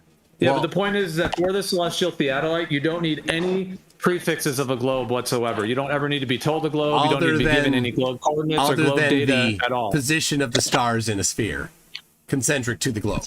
Other than that, you don't even need. No, that's not the case. You can measure them yourself, the zenith positions, and then move them at the 15 degrees an hour mathematically, meaning that you're not incorporating any amount of like scintillation or other motions. You're just getting that straight 15 degrees. Gio, you can do that. Gio, you can do that yourself without. You could do that thousands of years ago before anyone was even talking about. I got a question. When you say you don't need a globe to do this stuff. It's not exclusive to the globe. Hush, Gio. When you say this, like, do you actually like believe this, or is this just something you say? Right back to you. Right back to you, dude. You're not Gio. Well, it handles your statement because that's a stupid statement, man. That's just an insult. That doesn't mean that you've proven anything. Do you actually I was refuting your point. Do you actually believe it's a globe MCToon? What the hell kind of a question is that? Well, it just doesn't really respond to my point. You were saying that you need a sphere. I was rebutting that, saying that you do not, that you can do it yourself. I love triggering them. Timings and all of that without assuming anything about the ground or the sky. And you can derive the distance accurately with the plane trig and the timing. So that's a prediction. So if the Globe Earth team can't do that, then that's a huge issue for the globe side if they cannot predict it correctly. Meaning if you had the two teams of people and you gave several angles, the timings, etc., and you told them both to derive the distances, if the planer could get them all correct and the globe could not, then what does that say? Okay, so let me just make sure I understand. So you're looking at things in the sky and saying that you think, and I don't know. I haven't looked in at this particular claim of it before, but you're saying that looking at the things in the sky, that you can predict using flat Earth the positions, and if the globe can't, it's a major problem for the globe. Is that what you're saying? Yeah, I mean, a lot of this is the celestial theodolite, which I'm more or less steel manning it right now. I'm not. Yeah. I mean, I am asserting it to a degree because the timing and the being able using the plane trig is correct. However, I'm also sort of steel manning, part of, because we're talking about the celestial theodolite. So I mean, I'm steel manning it to that degree that we are. But yes, this is using this particular thing is using an intersection of how the sky intersects with the ground.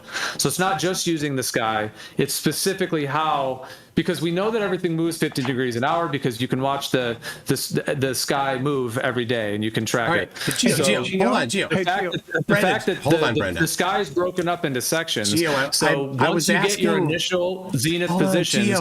Those broken up into the sections, you can use that to evaluate with the timing how the sky is intersecting with the ground to get an indication of the distances and the shape of the surface. I'm just trying to understand your position, and your answer was 10 minutes long. Please, I asked the question, and I think the first word you said was yes, and that's all I really needed, was that you said yes to the question, correct? What is your question? No, I did not say any yes to any question you asked me. So please, I'll ask the question again, and please just give me a yes or no and maybe a sentence, not a long monologue. Okay. Are you saying that you can look at the positions of things in the sky and then use flat Earth and make predictions about things, distances or angles, using things in the sky? And you can do it. And if the globe can't do it, it's a major problem for the globe. Is that what you're saying? I mean, it's not like a perfect steel man of what I said, but I mean, it's within the general range. You can use the intersection of stars and how they intersect with the ground to decipher an accurate distance, to derive an accurate distance using plane trig. Okay, so I'm getting you cannot get the distance with the globe and the refraction theories because it uses variables that are being adjusted after and not before, and that's the key. So the internal timing gives the actual planar prediction. All right, so you've said so. Okay, now I got from that you think that if you can make a prediction that's accurate, and that the globe cannot make a prediction that's accurate, that's a big problem. Yeah, for the way that the light intersects with the surface of Earth in this way, yes. All right, cool. What time will the sun set based on flat Earth geometry? Well, it's a different topic. I know. If we're talking about the celestial theodolite, well, it's only sort of a different topic because I asked, looking at a thing in the sky and make a prediction using flat and using globe, and I'm doing the exact same thing. I can look at the sun and I can use the globe to make a prediction on what time the sun will set. Not just the time, but the azimuth. I can also use the globe to predict what time the moon will set and rise. Things in the sky. I got you. Right? And how many times since December have we heard you can't determine the shape of the ground based on the things in the sky? I've heard that a few times since December. Right, I think you probably have too. So, but now you are saying we can look at the things in the sky to determine the shape of the ground, Gio. That's a complete misunderstanding. Everybody who says who thinks that celestial theodolite is awesomeness is also saying we can look at things in the sky to determine the shape of the ground, right? Well, there's a couple things there. You did a couple hasty generalization fallacies, like assuming that I said those things that you can't tell the shape of the Earth from the ground. I never would say that. I never would say that in a million years. So if other people said that, you can't apply that to me and say that anything to do with my position has anything to do with that. Because absolutely you can, because you have the celestial navigation is accurate, and for celestial navigation to be accurate, you have to have the correct. It matches to the correct shape of the ground. So the shape, the way that the actual angles work do connect to a shape. So yeah, it absolutely but Gio can. Hold on a second, Gio. I love you, man. You said a lot of things. And I have to address both of them. I love you, Gio. You're the best. You are awesome. That is so good, Gio. I was going to try to do both. So the other real quick thing in the first hand with the sun and the moon, I hear you on that. It is a slightly different topic. There is the sun and the sun and the moon move in the same lines as the stars do. Like the stars right up the tropics and the equator and so on. So I mean, the sun and the moon are just the same positions the stars rise in those latitudes, in the right ascension declination positions relative, obviously. So yeah, we could get into that. That has a little bit more to do with the map, though. And if the whole world's been deceived that we're not actually on a globe, then it would make sense that really none of us have the correct map. The military may at the highest level. So we would need to get to some of those specifics to start talking about some of those. You just said celestial navigation tells us the shape of the ground. Dude. Well, it absolutely derives the shape, yes, because, for example, you can take... Yeah, like if you went out, this is the thing I've always talked about doing. You freeze frame the sky. Are you going to get in trouble? Gio, you're going to get in so much trouble. It's going to take me a minute to lay this out, so you're I've been talking about it. You're going to get your butt kicked by the other flatties for saying that.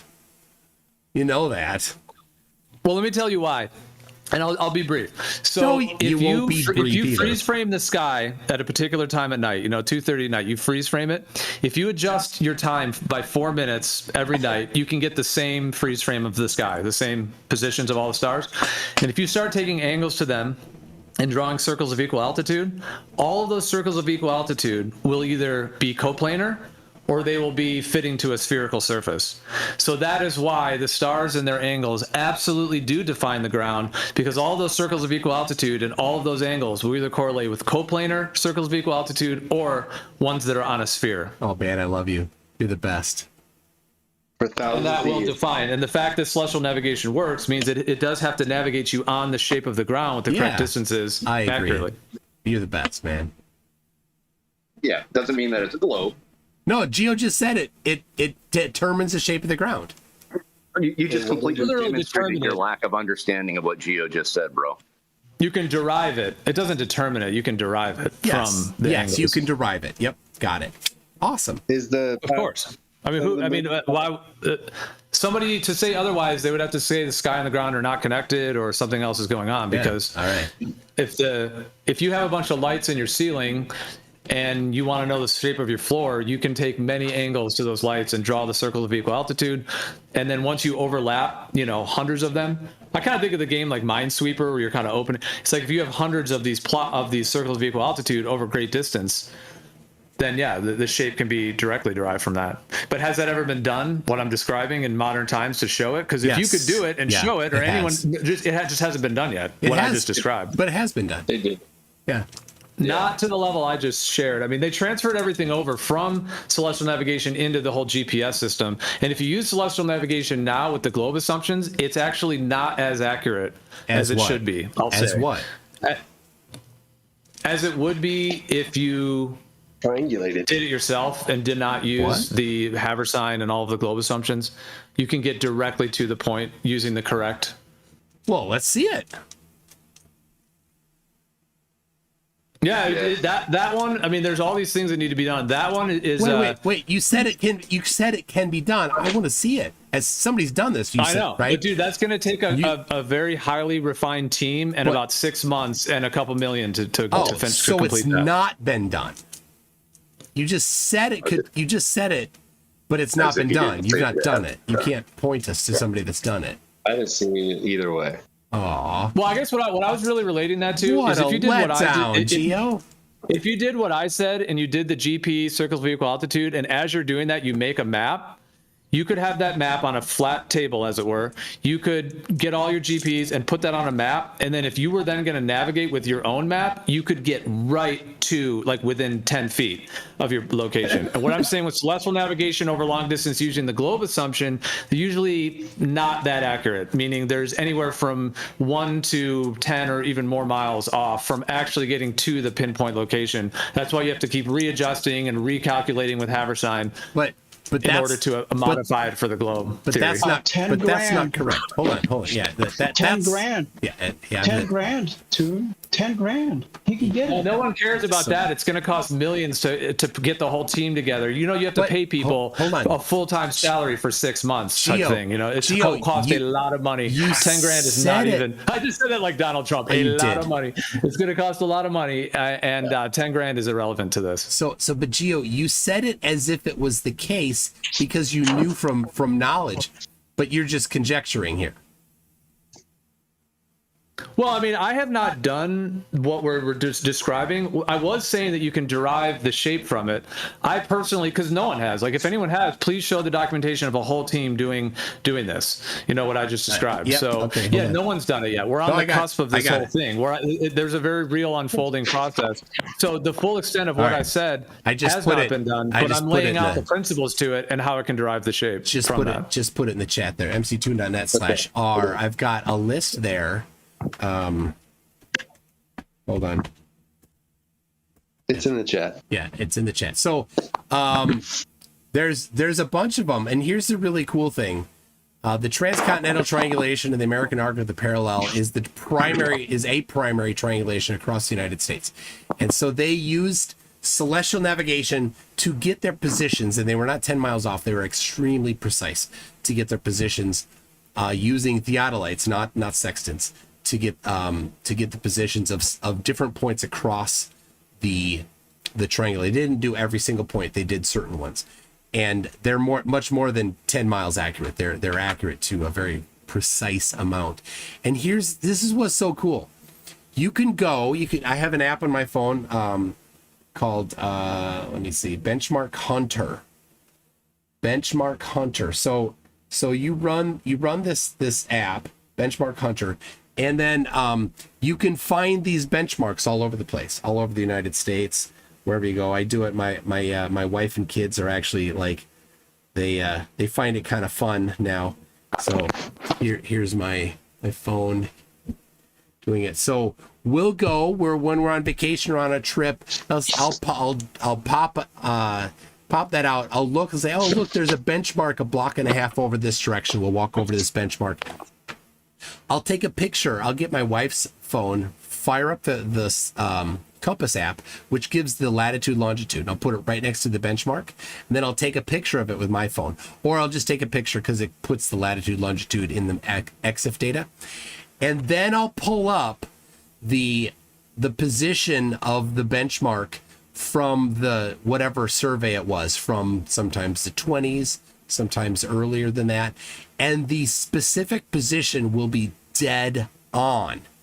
So they used celestial navigation, we call it navigation, but they used just the position of stars in the sky to get the position, and then they did a triangulation across the United States, and then they did a secondary triangulation and a tertiary triangulation, and a lot of these are then tertiary or sub-tertiary triangulations, and the positions are dead on accurate. So how does that work? It's celestial navigation done a century ago and GPS based positioning done now, and they're the same.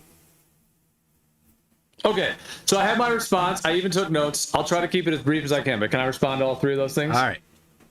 Okay, so one thing I just want to ask, would you agree, this is kind of like a side question, would you agree that if there's a deception that the Earth isn't a globe, that something would have to be going on with the surveying data that is faulty? Yep. Would you agree? Yep. Okay. Okay, cool. That's just a basic thing.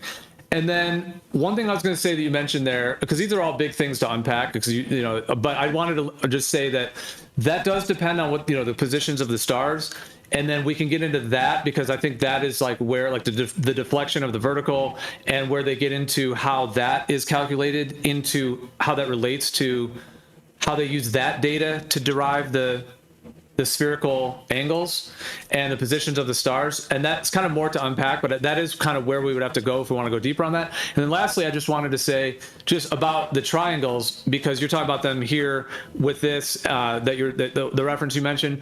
And then when I mentioned the circles of equal altitude, that's basically many triangles linked to, a star, and then the ground position of the star, and then a circle around it. So you have all the angles, many triangles that you would be doing in that, where you're plotting many circles of equal altitude with taking angles and angles and angles to all the different stars, and then plotting that. And then the celestial theodolite is involved in angles as well, which I was talking about. It appears to be that the timing that, the star occlusion, you can derive your right angle triangle, your plane trigonometry to derive the distance. So I just wanted to say that these are all connected.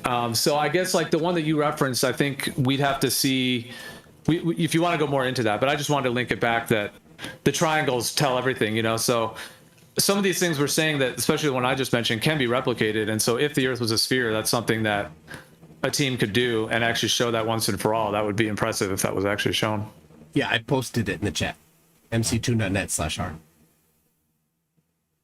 Yeah, but that uses, so I mean, we could get into how they're using the positions of the stars, because that's where there's certain assumptions and a sphere that's baked into that, and then they have control over the maps, because like you and I haven't gone out and like actually measured the land ourselves, so there's a certain part that you're taking as an assumption there in terms of the way the land, and then we have, and then the GPS. There's no factor. land. There's no land involved in that. It's just the latitude, longitude. So whether there's land there or not doesn't matter. But it's how the land is laid out in terms of the claim that it's on a spherical surface versus planar. No, they got so much room. You got because like basically you agreed there would have to be deception, and what I would say is that there is a deception in the GPS system, and there is a deception, but it's all in open. how they use the position of stars Gee, in the claims of the surveying. The methods to do celestial navigation completely open and documented. The methods of GPS is published, and independent people have developed their own implementations of GPS receivers. Well, GPS is a whole topic in and of itself. We could get into that whole situation, but in a nutshell, they cook the books on the back end is what's going on there in terms of at the end of the day. That's like the quickest one sentence thing I could say. If they did, that's how that's working. Yeah, if they did, since it's all open, it's not a closed, it's not a black box. It's open and published, and people can create their own implementations of it. It's all documented, so they can do it themselves. So if there's any cooking of the books, then people could just find out for themselves, because it's all open, exposed for people to look at.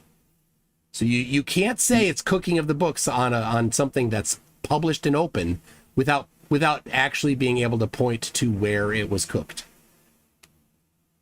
Well, it's too quick of a thing for me just to say cook the books. That's why we'd have to actually go into that. But you don't know at the where end of the day, we don't have verification of the actual position of those objects in which the signals are coming from. So at the end of the day, that information is given through the timing. And we could get into, you know, the atomic clocks and the Earth center, Earth fixed, and it's a whole topic. I mean, it's kind of sidetracking from the original, like celestial theodolite and some of that stuff and angles of stars. But I mean, we could go on a whole. I guess it is related, the GPS, component of it all. Let's see if if anybody else wants to step up here. Yeah, I think that's quite a bit of grilling that I've thrown at you there. So we could think about it. We could move on, if you want. I mean, I know I've been kind of, I guess that was my more than 15 minutes. But yeah, I mean, the GPS thing is a whole topic in and of itself. But all right, I would urge you to consider with the celestial theodolite that to figure out a way how you could derive the distance using the globe, and when you're only given the timing. All right. Well, I'm unfamiliar with this new twist in how the celestial theodolite is being manipulated. So I'm sure Jesse and Ruhif are interested in it. All right, geodetic I was just listening on the live stream, bro. Listening to Angling Alchemy run away from that triangle thing was really funny. That was a lot of fun. I appreciate that. I really appreciate the kind of things that this ether cult is making these ether fanboys get trapped. I know. And having to defend. You suck at trolling. Me and MCToon can sympathize on all this stuff with Sid and the Ether Boys. Oh, Q-Op. Q-Op, you goofball. All right, next week, Q-Op, you and me. I'll be on your server. How about that? Gay. Did you say gay? Did you just... I'm not interested, MCToon. Get out my DMs with those feet pics. Hey, Q-Op. All right. So well, before we move on, let me just say for the last topic, if you don't mind, just to kind of, because there's a lot more topics that can be had here, but just to finish that one, just in terms of the one survey that you mentioned, you agreed that there would have to be a deception if the Earth's not a globe, and then this survey data. And then I guess just the last part I want to ask on that is, do you think from the data you're given from that report that you actually have your own verification that it's correct? Because what I mentioned with all the stars, circles of equal altitude, that could be a thing like a team can do. Like, it takes 6 months, a whole team go doing it all, and you could actually end at that and say, okay, yes, I did this directly myself. It is confirmed. So do you feel like you've actually confirmed that there is not a deception involved in it? Yeah. And that's where we'd have to go about the positions of the star assumptions and some of these other things. But I'm just asking, as a finale to it, like your actual assessment of it, do you think, to what degree do you think it is, it does not have a deception versus there is a deception involved within all of it? Yeah, so I have done celestial navigation. I know the techniques. I know the method. I've done it myself. I've taken my own measurements, and I've done celestial navigation using my own measurements and gotten accurate positions. So I know that I know the math, I know the geometry, and both the GPS and celestial navigation techniques match. So anyway, I posted just now a geodetic survey marker that I personally found myself there, and it's I think that anybody that knows what to look for, like Shoebill is in there, can find that, and then when I posted the latitude longitude, and then verify whether or not that lat long is correct that I measured with my GPS. Yeah, but that's just a position related to the sky. In terms of, you're talking about the right ascension declination, how the ground, the lat long system with the graticule. So that doesn't really isolate a globe. No, that's not what I'm talking about. Related to the sky. The question is whether or not there's some deception in it, and so I used both GPS and celestial navigation techniques, because the positions of these survey markers are determined using celestial navigation techniques. The old ones. But that wasn't the question. That wasn't the question. The question, you've turned it into something that it's not. Yes, celestial navigation works. Yes, it's going to correspond to the information you get from GPS. I mean, it doesn't demonstrate or prove that there's a globe. I mean, just because you did, I did celestial navigation and ship navigation in the Navy for a living for 4 years. Awesome. So you used the globe every day for 4 years. No, we didn't. We didn't Yes, you use did. the globe. Yes, you did. You used the radius of the globe in your computation. We absolutely do not use the radius of the globe. Oh, how did you get the distance from you to the GP? Can if you want. Listen, you lock into a star. Okay. Right. You have your location plotted out on a map. Okay. And what you're doing is you're continually taking angular elevations to the star to know where you're at. Okay. And timing. What's the process? And I just told you the process. No, that's not the process. How do you take that angle and the time and then get your position? What you skipped over that part. How does any of the process demonstrate the radius? Let me ask you that question. I don't think you understand how to do celestial navigation. I do know how to do celestial navigation. Then why when I ask how to do it, you don't answer with how to do it? How come you don't answer how does celestial navigation? Because you completely deflected from the question. Because you must use the globe to do celestial navigation. That's how it proves curvature. It 100% proves that the Earth is a globe, because you cannot do celestial navigation without using the globe. You explain to me why you have to have a globe and how angular elevations to a star isn't all you need. Because certainly, when you take the position of the star, the GP of the star, and then you're going to draw a circle of equal altitude. And in order to draw that circle of equal altitude, you need to know how far you are from the GP of that star, and that requires applying the Haversine formula. Not true at all. Oh, well then how did you do it? You take angular elevations. Okay. You have curved visual space is what gives you these angular elevations. When you get further away from the... Wait, you're going to have to prove curved visual space. Okay, well, like you're standing on a pier and there's a whole bunch of lamp posts going down the pier, and it looks like towards the end that the lamp post towards the end is 1 inch off the ground. That's what the stars do. The further they get away, yeah, that the lower works they with appear. Euclidean. Euclidean visual look- space works that's- perfectly with that. that's You're how going we to see need to homebrew. prove curved visual space. Go ahead. That I just did. That's ahead. how we see. Go ahead. That's But how we, just repeating a religious mantra doesn't actually provide evidence for it. So, do you have evidence for this curved visual space that you're claiming? Look at Robert Bridge. Yeah, I just explained to you. That's how we see. When things get far away, if I look up at the sky and I see a jet plane 30,000 feet, it gets closer to the horizon. It looks like it's an inch off the ground. Guess what? It's not an inch off the ground. That's Euclidean visual space. Thank you. That's curving. If you were to draw a segment between when it was directly above you to when it got to the horizon, there would be a curved visual space. Okay, I don't care about your religious mantras, though.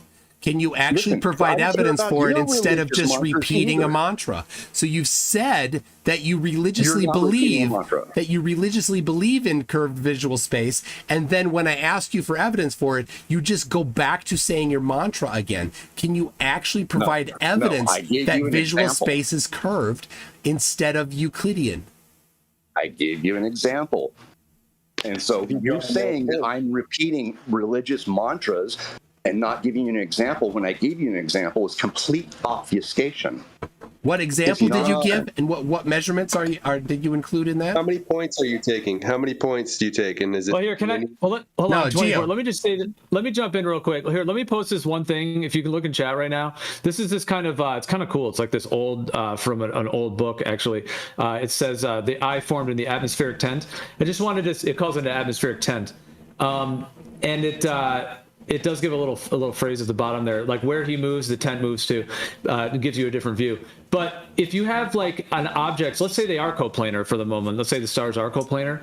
Even if they're going coplanar, they are going to rise and fall in a hemispherical region, which can be mapped. So in terms of curved visual space, just in general, I'm not trying to use that word in terms of necessarily exactly how Shire was saying it. It's up to but I'm just saying if you refer to like the way that we see like in a planetarium as well, even if they are planar, they still map on a hemispherical region, which is why if you point your finger at the horizon when the sun rises all the way up and it's at noon, and then you keep pointing when it sets, you make a hemispherical curve with the tip of your finger.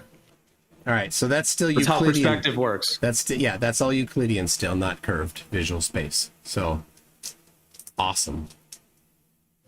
Thank you, Gio. Well, it's how the objects in the sky appear in a hemispherical region at the very least. And it's all Euclidean. Awesome. Zoom in. Well, I don't really follow. People say Euclidean. That I don't need to follow that it's man. Not this curved visual space. Person. You can just apply regular Euclidean geometry to determine the angular elevation of the light post over the road. So yeah, that's not curved visual space. That's Euclidean visual space. Curving. What you're plotting in a straight line is curving due to perspective. That makes no sense at all. It makes perfect sense. My goodness. All of this matches Euclidean geometry. You can just solve triangles to do all this and not having anything. Can you take a look? Can you take a look at this too? This shows it as a azimuthal grid and then a curved region of space. Like this is not even like related to the planar Earth conversation. This is just basic. You can basic understanding of perspective and how it all functions. I mean, you don't agree that we see in this fashion? Even on a globe, it would still be this. All that you've done is you've taken an arbitrary surface and said, look, this is where it intersects. That's fine. That doesn't make visual space curved. You can still apply Euclidean triangles, non-curving Euclidean triangles to do all of this.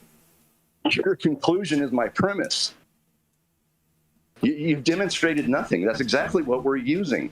We're saying the reason why we get angular elevations is because the stars that appear lower to the ground versus straight above you, when they're in that position, are angular elevations using straight Euclidean geometry, straight lines. And what you are plotting is apparently compressing towards the horizon. That's what you're measuring. You just said. So you can make a triangle between you and the GP of the star and the star. Is that what you're saying? It's a parent position. No. Can you make a triangle between you, the GP of the star, and the star? Yes, you could make it. So then how high is the star? It has to have a height then. If you can make a triangle between you and the GP of the star and the star, there's 3 points of a triangle, and so the base, right, between you and the GP, that's the baseline, and then you've got from the GP to the star, that's the elevation of the star. What's the elevation of the stars? You do understand that when you use the word elevation in astronomy, they're referring to a degree, an elevation degree. I'll clarify. Right. What is the linear elevation of the star then? You've defined a triangle. You agreed that you can form a triangle from that. So now, since we can form a triangle, that star must have a linear elevation above the GP. What is the linear elevation above the GP? It's going to be in degrees. It's going to be in degrees. I said we linear. Don't know how high the star is. Then you can't create a triangle. Make up your mind.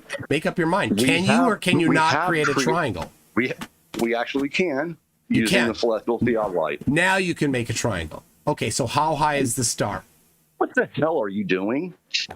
Well, see, we don't know how high the star is. Well, if you can make a triangle, you know how high the star is because the star is at one of the points.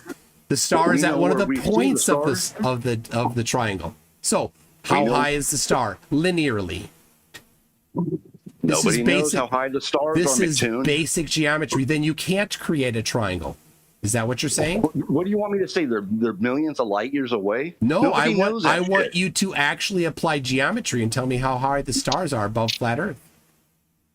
Nobody, not even the globe model, knows how high. We're not talking about the are. globe model. We're talking about the flat Earth. So if you can create a triangle between you, the GP, and the star, how high is the knows the altitude as far as the height. So then, if the Earth were flat, you could though. And since you can't, Nobody's saying that. Nobody's saying that. Nobody said that. No, but this is just Nobody said basic that. geometry. If the Earth were flat, you could determine the height of the star using geometry. Geometry using degrees, angular degrees. Yes. Angular elevation does not mean height. That's why I keep saying linear to make it clear. So I'll give you an example. Okay, I live in Minneapolis, 45 degrees north latitude.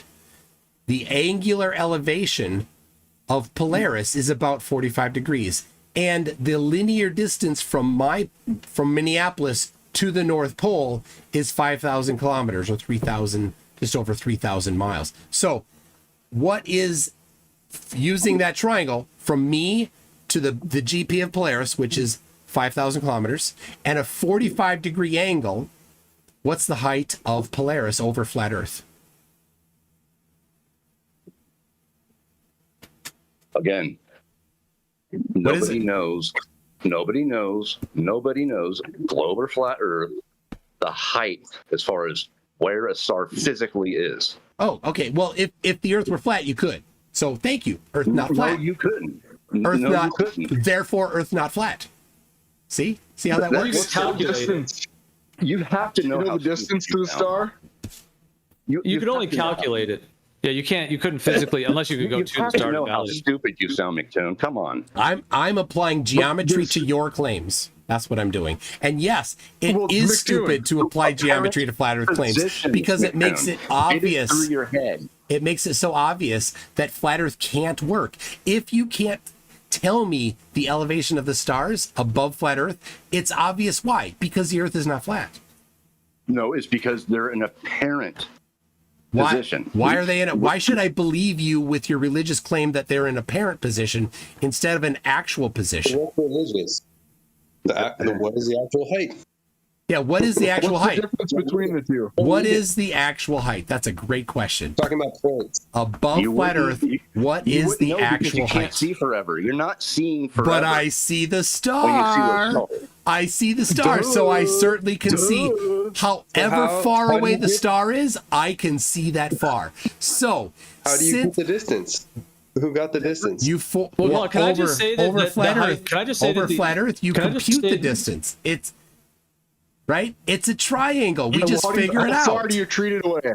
That's what I'm trying to get at right now. How far Triangulation of the away? apparent position of the star, buddy.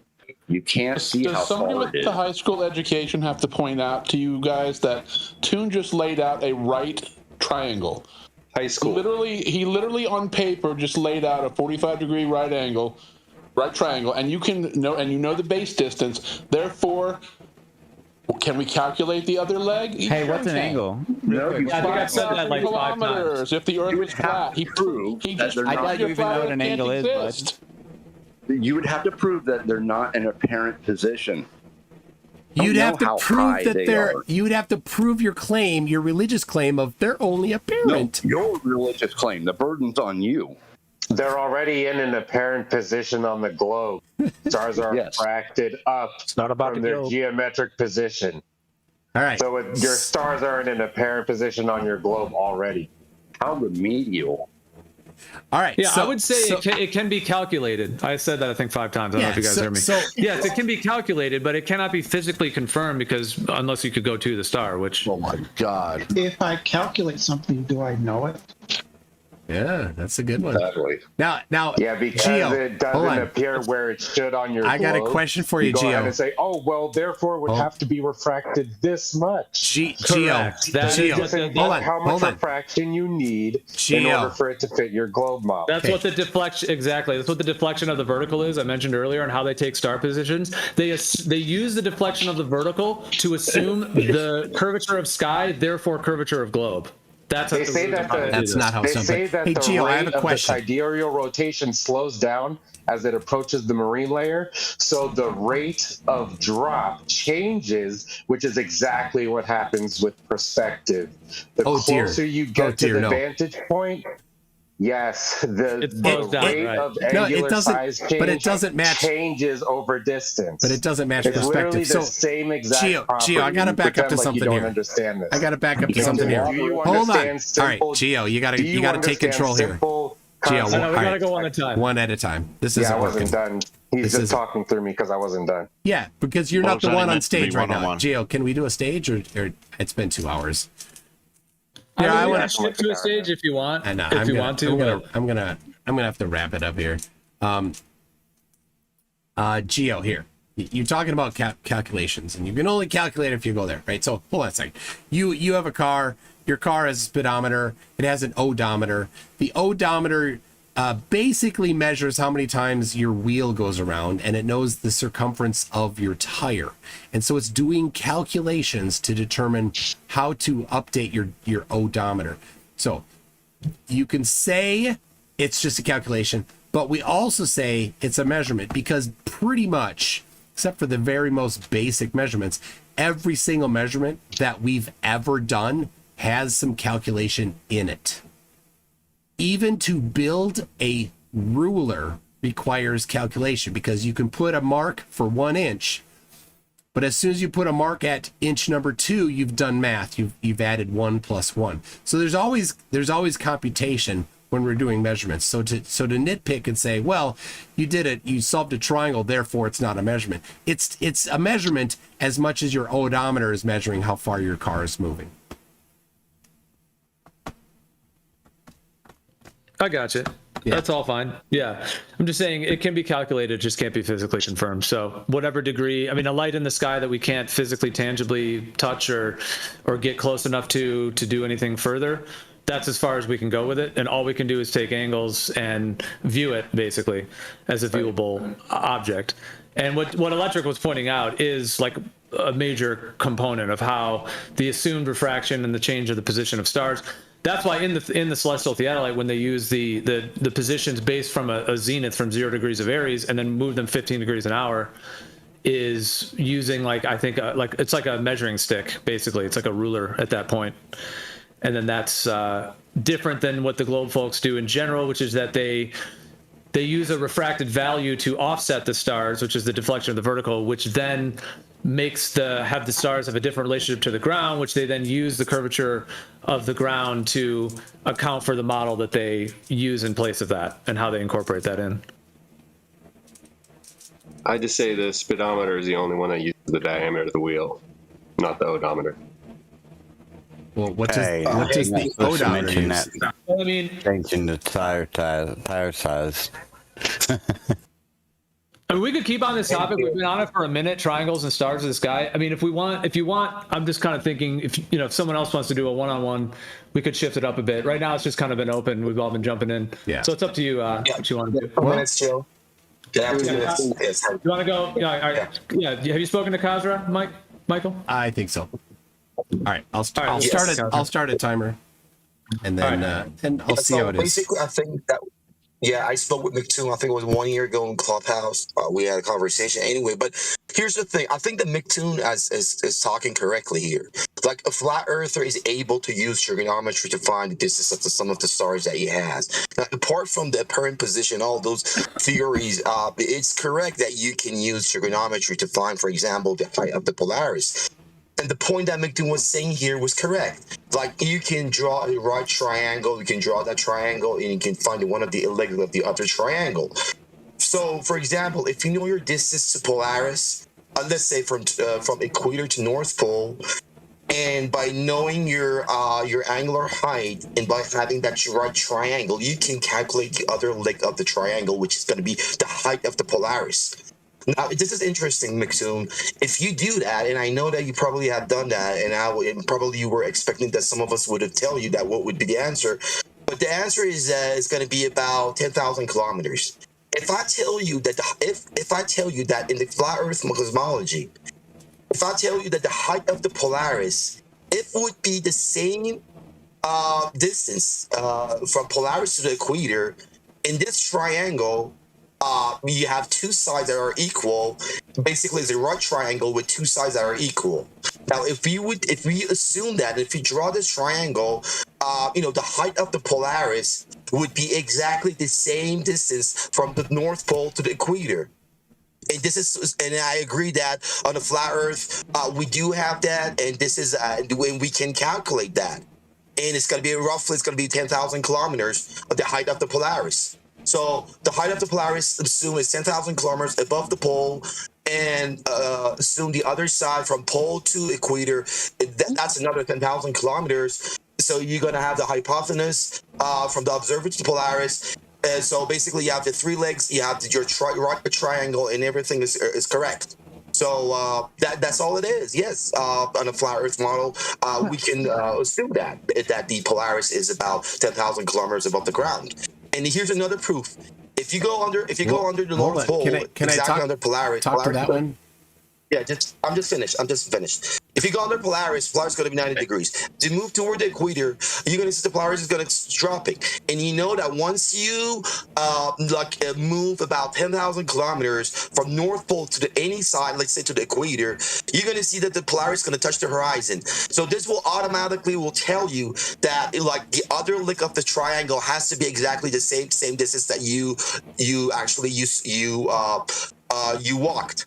So it's going to be 10,000 kilometers both. Yeah, I don't know if you understand what I said, but I think that I kind of broke it down for you. Yeah, it's possible. And I think that you mentioned this right now. Is that right? All right. Well, all right. I'll go over an actual example that I measured myself personally. I live in Minneapolis at 45 degrees north latitude, and the angle to Polaris is right about 45 degrees, about plus or minus half a degree. So exactly right. So and I am 5,000 kilometers, not 10,000, 5,000 kilometers from the North Pole. So there's the triangle. We've got the base from me to the North Pole of 5,000 kilometers, and I'm at 45 degrees is the angle to Polaris. So what's the height of Polaris according to me? It's going to be 10,000 kilometers. 5,000 is the correct answer. No, so here's the thing. If you would have been in latitude 45 degrees, as you mentioned, you're in Minneapolis, it's 45 degrees, latitude 45 positive 45 degrees. So, and you know that you got 5,000 miles till the North Pole. Now, you know that. You know that you have 5,000 miles to the North Pole, and you have your angle about 45 degrees, right? Yeah. Now, if you do that, yeah, okay. Here's the thing. If you do that, you're gonna find the leg of the other right of your triangle.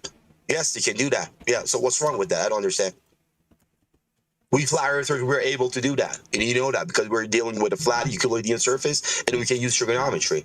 We don't use parallax. We just use the actual position. Okay. So based on what she said, so it's correct. Yeah. So what's wrong with it? I don't understand. Look, what is wrong with this calculation, the flat earth? Yeah, the calculation that outputs 5,000 kilometers, not 10,000 though.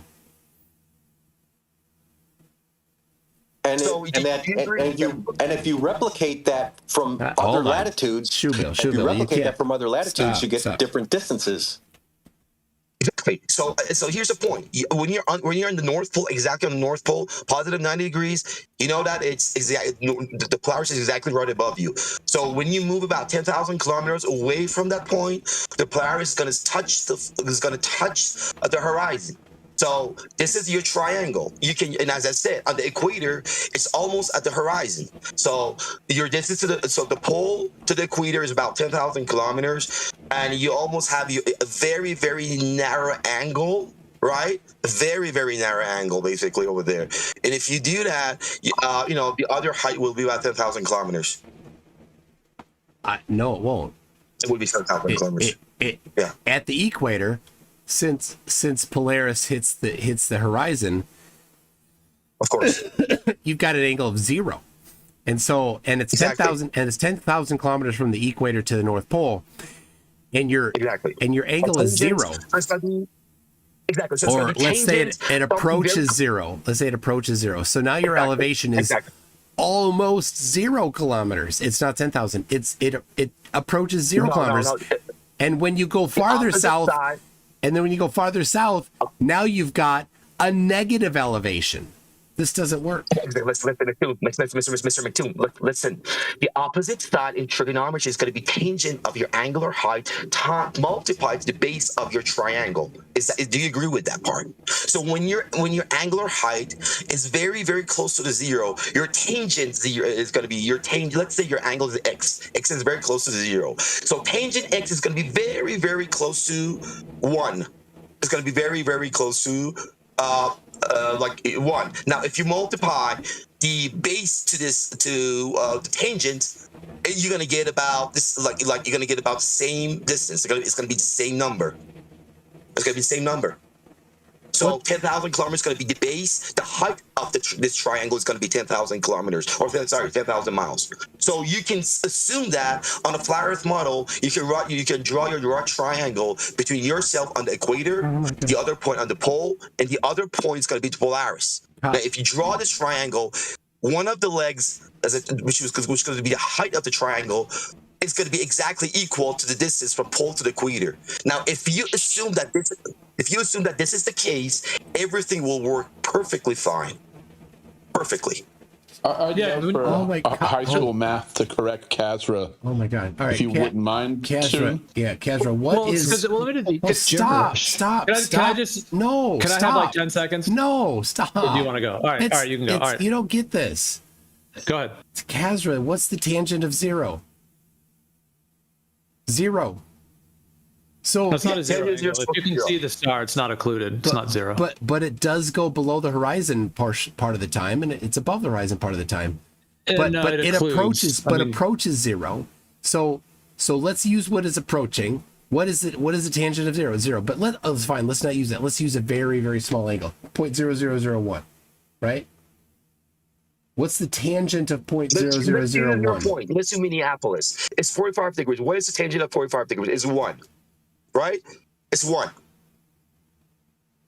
So you're gonna multiply the tangent of this angle to the base, which is the distance to yourself to the Polaris. Do you agree with this? Yeah, it gives a height of Polaris of 5,000 kilometers. I'm sorry. I'm gonna admit this. Yeah, I just made it wrong. Yeah, it's gonna be 5,000. Yeah, you're right. It's gonna be 5,000 miles. Okay. So yeah, you're right about it. I'm sorry. Yeah. So do you agree that we are able to do that? Yeah. Okay. Cool.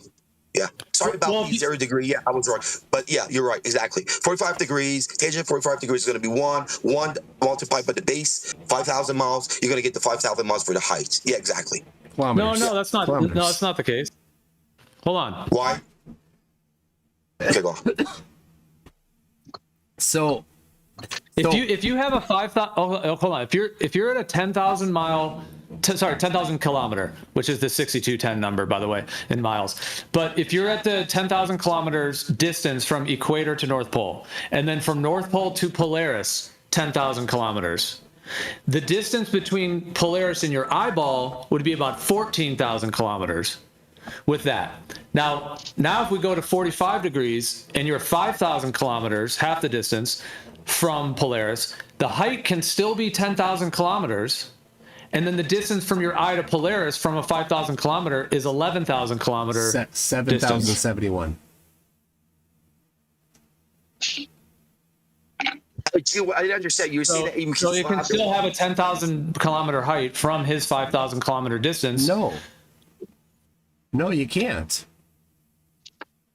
No, yes, trigonometry doesn't work. Yeah, even I was making the same mistake, but he was right about it. Like, Minneapolis, 45 degrees. Just draw the triangle. He's right. It's going to be tangent of that angle times the base. That would be the height of the triangle. And if you do that, it gets 5,000 miles. Yeah. Kilometers. So.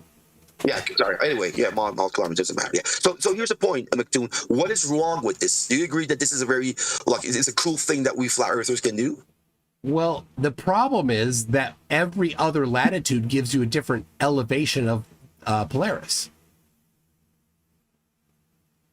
Of course. That's a problem. In every latitude, you can draw the triangle. Do you agree that in every latitude, you can just draw the triangle? Yeah, but you get a different position for Polaris for every latitude.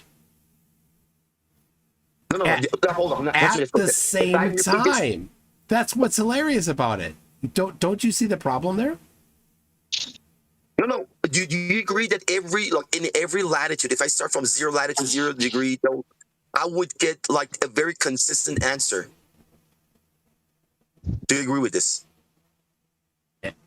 You would get a different elevation of the sun at of the Polaris at every latitude. Of course, yes. Okay, yes, of course. You get different elevation. No, different elevation for the sun. We're talking about the Polaris right now.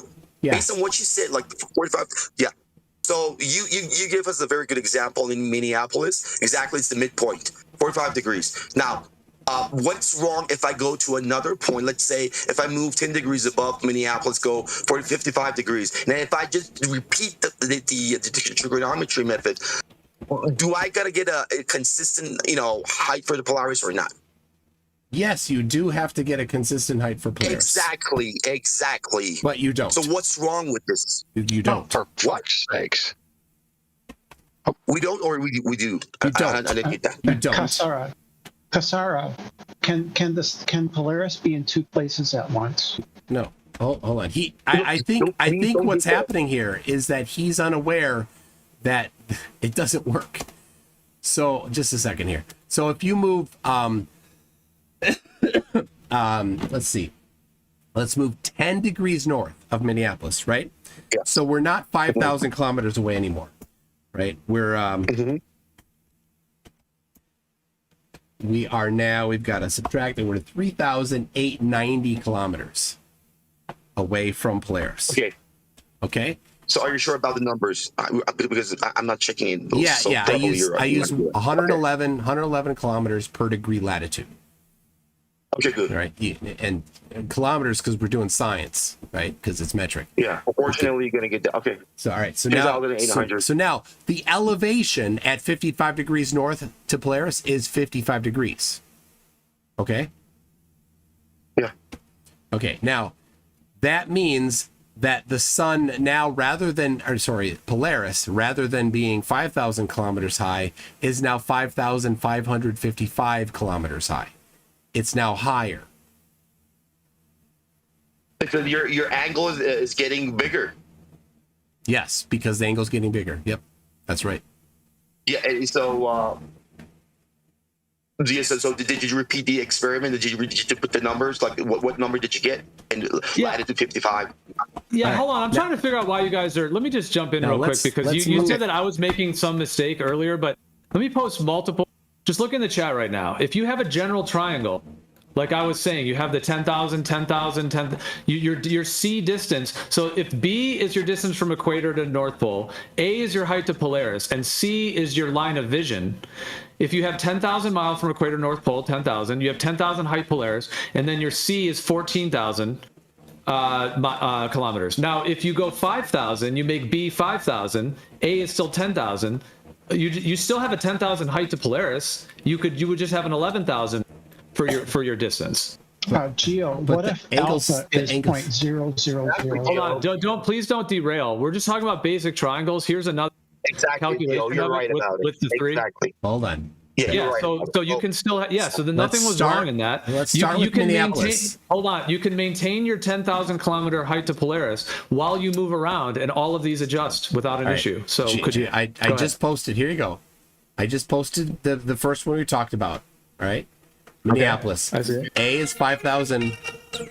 A is 5,000. Or sorry, B is 5,000. That's what I input. The baseline there. B 5,000. Okay. Gives us A of 5,000, and the angle is 45. So I fed in two numbers: the distance B and the angle of 45. Oh right, you're maintaining the angle. Okay. So now I'm going to do the same thing. I'm going to move 1,110 kilometers, which is 10 degrees north. Right? Now in reality, then we know the actual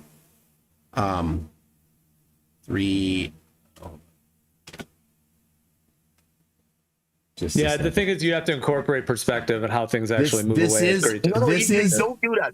This is incorporating perspective. This is when you solve a triangle, you are applying perspective. So now there is a triangle, but we see in a sphere. That's the whole thing about. That's how they inverted the globe. Is how we see. I know you're getting scared. All right. So here's the next one. So we've moved now 10 degrees north. And the baseline B is given 3890. That's the distance from 55 degrees north latitude to the North Pole. And Polaris measures 55 degrees angular elevation. And now we've got A, which is the elevation of Polaris, to be 5,555. So an observer at 55 degrees north and an observer at 45 degrees north at the exact same time will measure the elevation of Polaris to be two different values. Okay, now I'm going to move another 5,000 or another 10 degrees north. Yeah, I would say because the angular relationship is an actual apparent position. There is a real triangle there. But there's an apparent position based upon how either there's a real triangle or you reject Euclidean geometry here. So all right, here's the next one. No, it's just incorporate. We need to incorporate all the factors. We are when we just like right, I mean hold on the other. We are incorporating them. So here's the next one: 65 degrees north latitude. So this is a bit north of Anchorage, Alaska. They are now 2,780 kilometers from the North Pole, from the GP of Polaris. They measure the angle to Polaris at 65 degrees, and simultaneously, they measure the linear elevation of Polaris to be 5,961 kilometers. So three people at three different locations at the exact same time will measure three different elevations of Polaris. Now, you're saying we need to incorporate a factor. So what is the other factor we're missing that we need to compute in? Well, this was Kazra's time, so I'll pass it to him. Go ahead, Kazra. Okay, no, I think that here's the interesting. Okay, MCToon have found a little bit anomaly here, and that's a pretty cool thing. But you need to understand, MCToon, that these numbers are so close. And if we're a little bit off of them, it's because of some of the other factors. Like, I don't want to bring up like the apparent position, I don't know, the magical dome, but it's like you're not so off, from the like a solid answer. Like, if you repeat your experiment on these latitudes, you're not gonna get an exact answer, but you're gonna be very close to one answer, which is around 5,000 miles. I agree with that. If you compute it for Quito, Ecuador at 1 degree, it's gonna have a crazy different height. Yeah, so we in just these three examples, we have a variation of almost a full 1,000 kilometer difference. So they're not nearly close. And when we move south, the values get drastically they diverge even farther when we move south. So this isn't within a margin of error. This isn't nearly the same. This is dramatically different. Okay, if so you're near give the us a number. equator, say you're near the equator, say very close, so the vertical angle to Polaris is 1/10 of a degree. Shoebill, you can't. Then the height of Polaris is 17 wait. kilometers. You gotta wait, Shoebill. That's not how that works, dude. There's a difference. Like, you know how the streetlights look like they're lowering, but they're not. That's the difference here. So there's a view of the dropping due to the same way that the streetlights are all the same height above the ground, and that's why they're dropping. So they're not dropping due to the triangle, but the triangle is there. It's literally how trig works. They're that's dropping. How you, but that's not the same trig. Yeah, but that's not the same formula. But Geo, for the way that things actually drop. Literally the same. It's exactly the same what formula. I was trying to say. If you tell me, Geo, how high the streetlight is and how far away it is, I can tell you the angular elevation of that streetlight. Can't do that with the stars, though. Every time. But that's we a close object. It's a close object that you can verify. Could we ask Casara, why don't I see Polaris from Uruguay? But Mr. McToon, like we didn't get your numbers. Can you just? I'm going to answer your question right now. But McToon, can you give us a number for again, like what you did? So you said on the 45 degrees you're going to get 5,000 miles, and then on the 65 degrees. So can you just multiply the tangent 65 degrees to the base that you had and give us the number again? I just don't want to look at the numbers again that you calculated. Multiply the base. Well, I'll put them. The geometry's all in here, right? So the calculator right now. Yeah. Just multiply the tangent to these bases. All right. There's the 65 degrees north. I just pasted in. You see that? By the way, too, just so you're aware, Casara has told me before he claims to have a master's degree in aeronautical engineering from a prestigious engineering school. Ah, it's amazing. All right. Okay. Is that the case, Kazra? You know about it. I told you that I have masters. I think do you remember in Black Muse Clubhouse? I told you this. I have a vague recollection of it. So, all right. Yeah. So what are the numbers? Can you just did you put the calculator? I mean, I just pasted the screenshot again for you. What do you need to be? What do you want to be done here?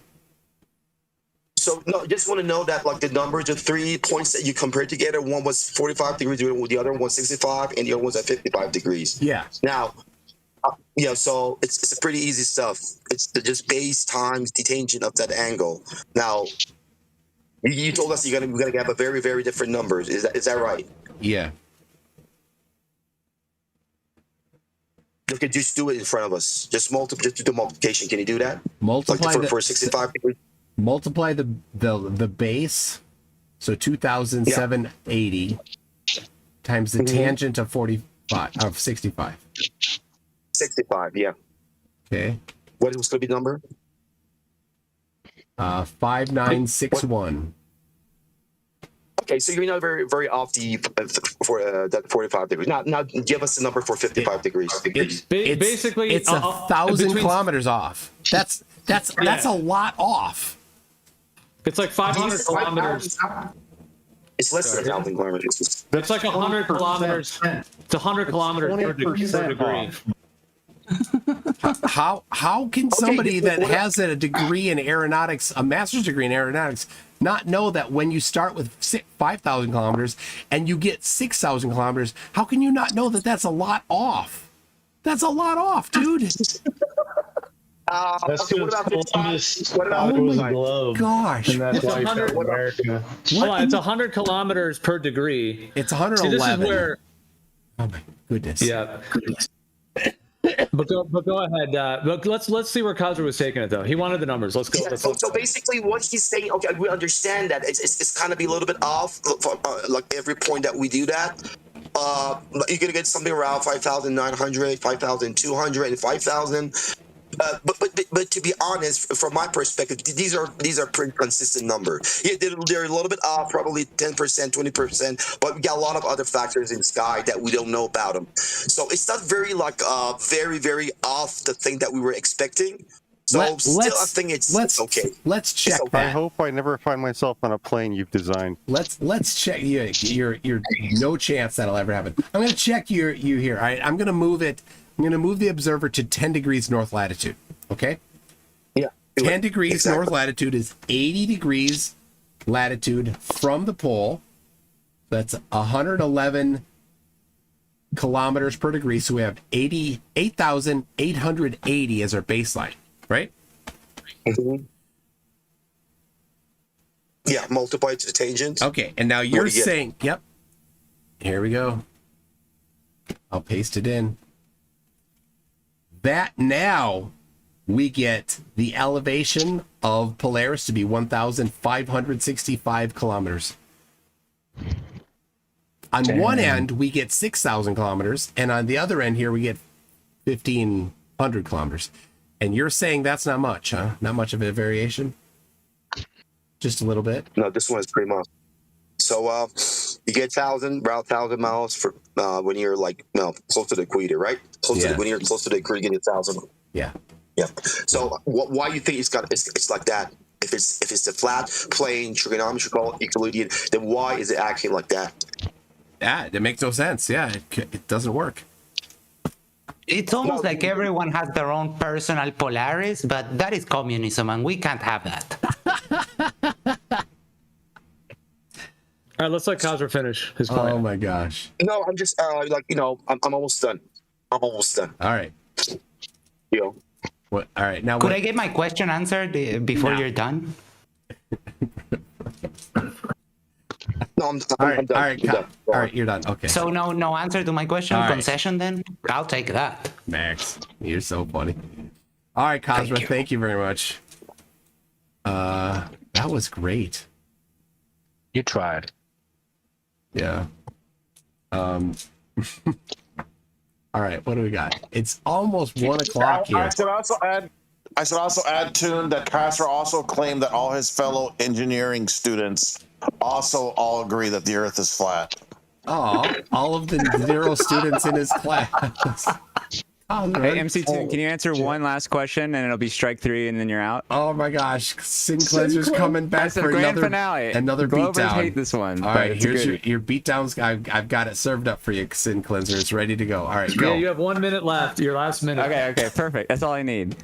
How does the globe model explain why the Nile flows the wrong way? It doesn't. That was so easy. Welcome to Flat Earth. That's oh my gosh, that was so easy. Stupid. Welcome to Flat Earth. Thank you. Stupid. Oh my gosh, it's like you just popped into Facebook and picked up the first meme you could find from 8 years ago. We don't even talk about the Zodiac. That's probably illegal. We'll just save that for another time. Zodiac.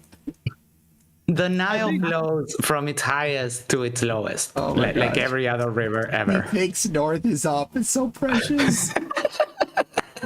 That's as silly as saying, why doesn't Ayers Rock cause the Earth to be out of balance? I can't believe that other flat earthers allow you to LARP as a flat earther without just constantly telling you to shut the hell up and stop embarrassing them.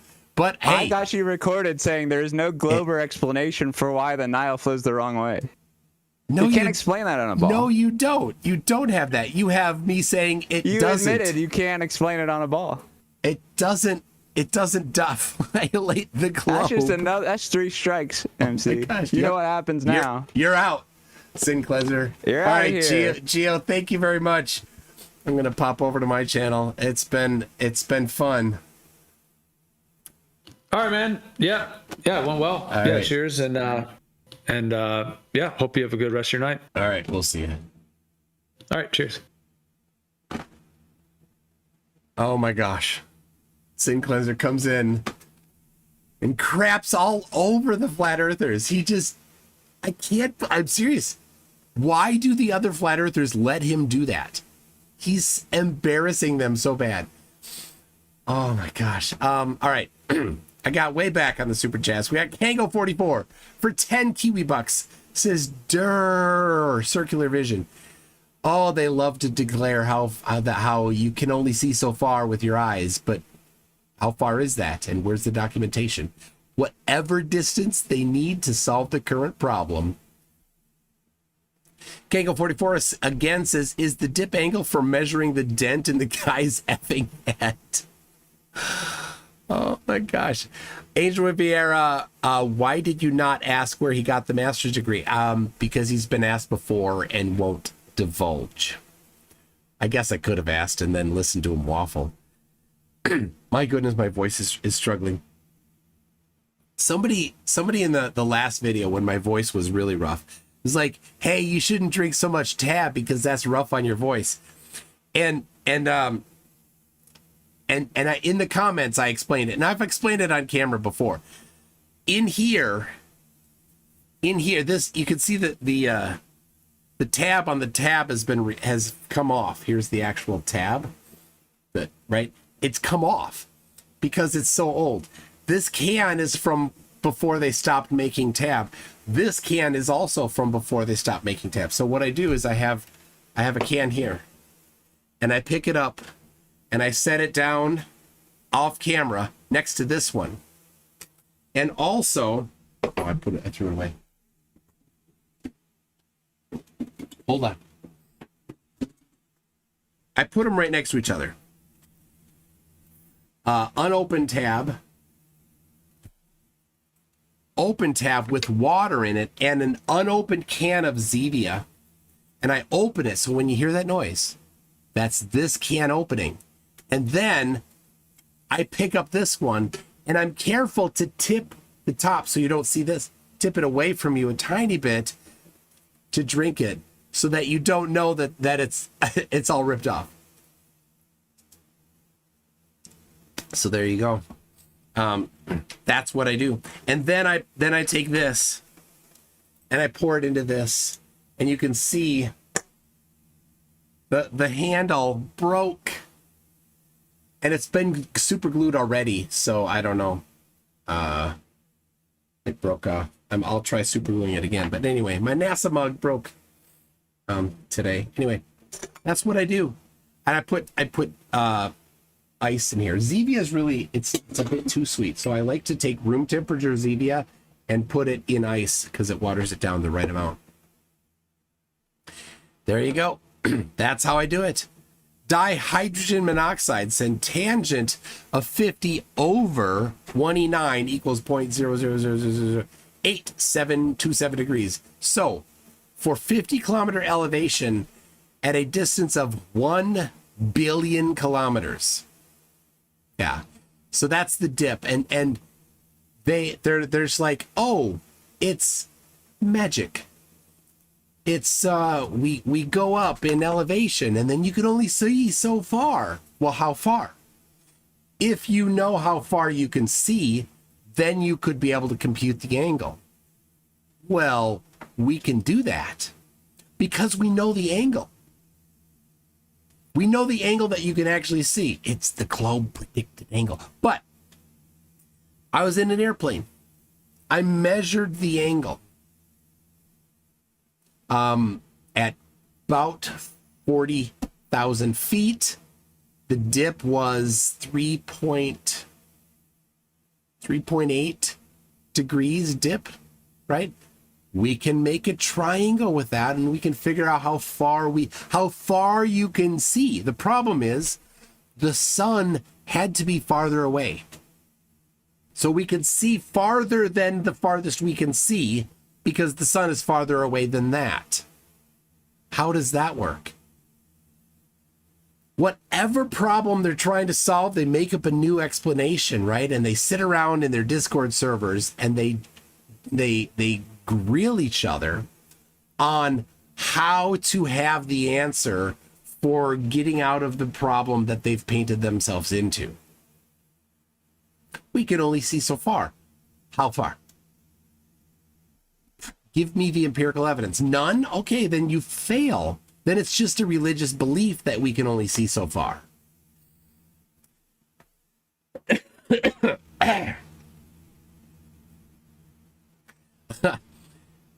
Renee says a magician never reveals her tricks. What's wrong with you? All right, so this is the end of the stream.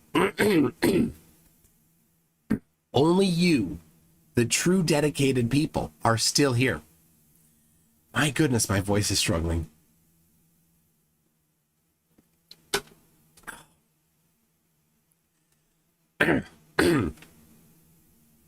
So, all right. Kango44 says, what's horizontal? Oh, yeah, that's what's vertical. Well, what's a plane? Yeah, well, that's where my head. Yeah, up my own arse. To the dickhead in Discord, look up the plane equation. So he wanted to say that you needed 3 points to create a plane. 3 points do define a plane, but you could also define a plane as orthogonal from a vector at a single point of intersection. And you could then, generate 2 other points using perpendiculars.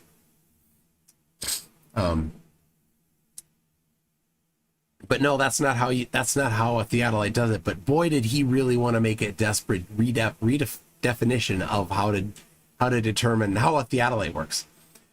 In the life says Tyler Philby 2.0. Oh yeah, oh poor Tyler. Tyler's still on Facebook, so angry that he got trashed by me years ago. MK Ultra says the volume of gravity is equal to the volume of Sink Cleanser's as yet unevidenced brain. Seriously, what is the volume of gravity? And he thinks, right? He's mocking flat earthers and they just sit there. Here's every flat earther should jump all over him. They should say, stop it. You're making flat earthers look bad. Mr. Gustafson for 100 secs says, hello, Mick Fantastic. Thank you for that. We've got Yadawatt says volume equals 42 sheep units. That's it. But hey, I thought we had something there. If you're talking volume of gravity, well, volume is meters cubed and gravity is meters per second squared. So it's meters to the 4th per second squared is the units for volume of gravity.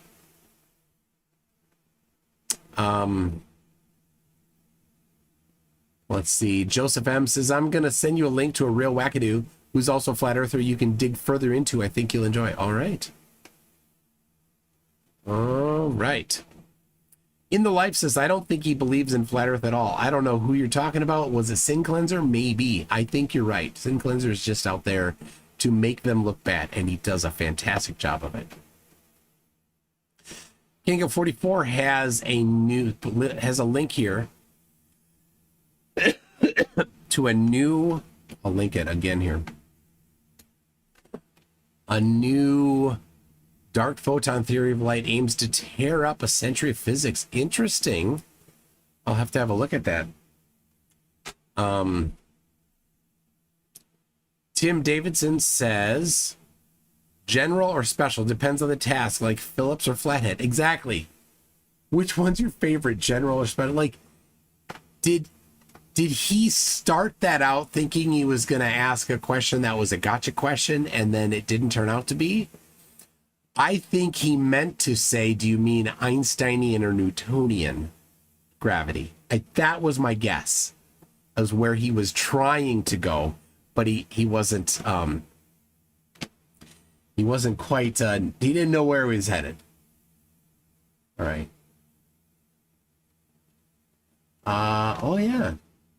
I'll grab this. We've got from Leslie Rohrer sends a little spreadsheet screenshot. I have to say that was a pretty weak grilling, by the way, Flatties. Jeez. All right. Flat Earth distance to the sun. Yeah, here we go.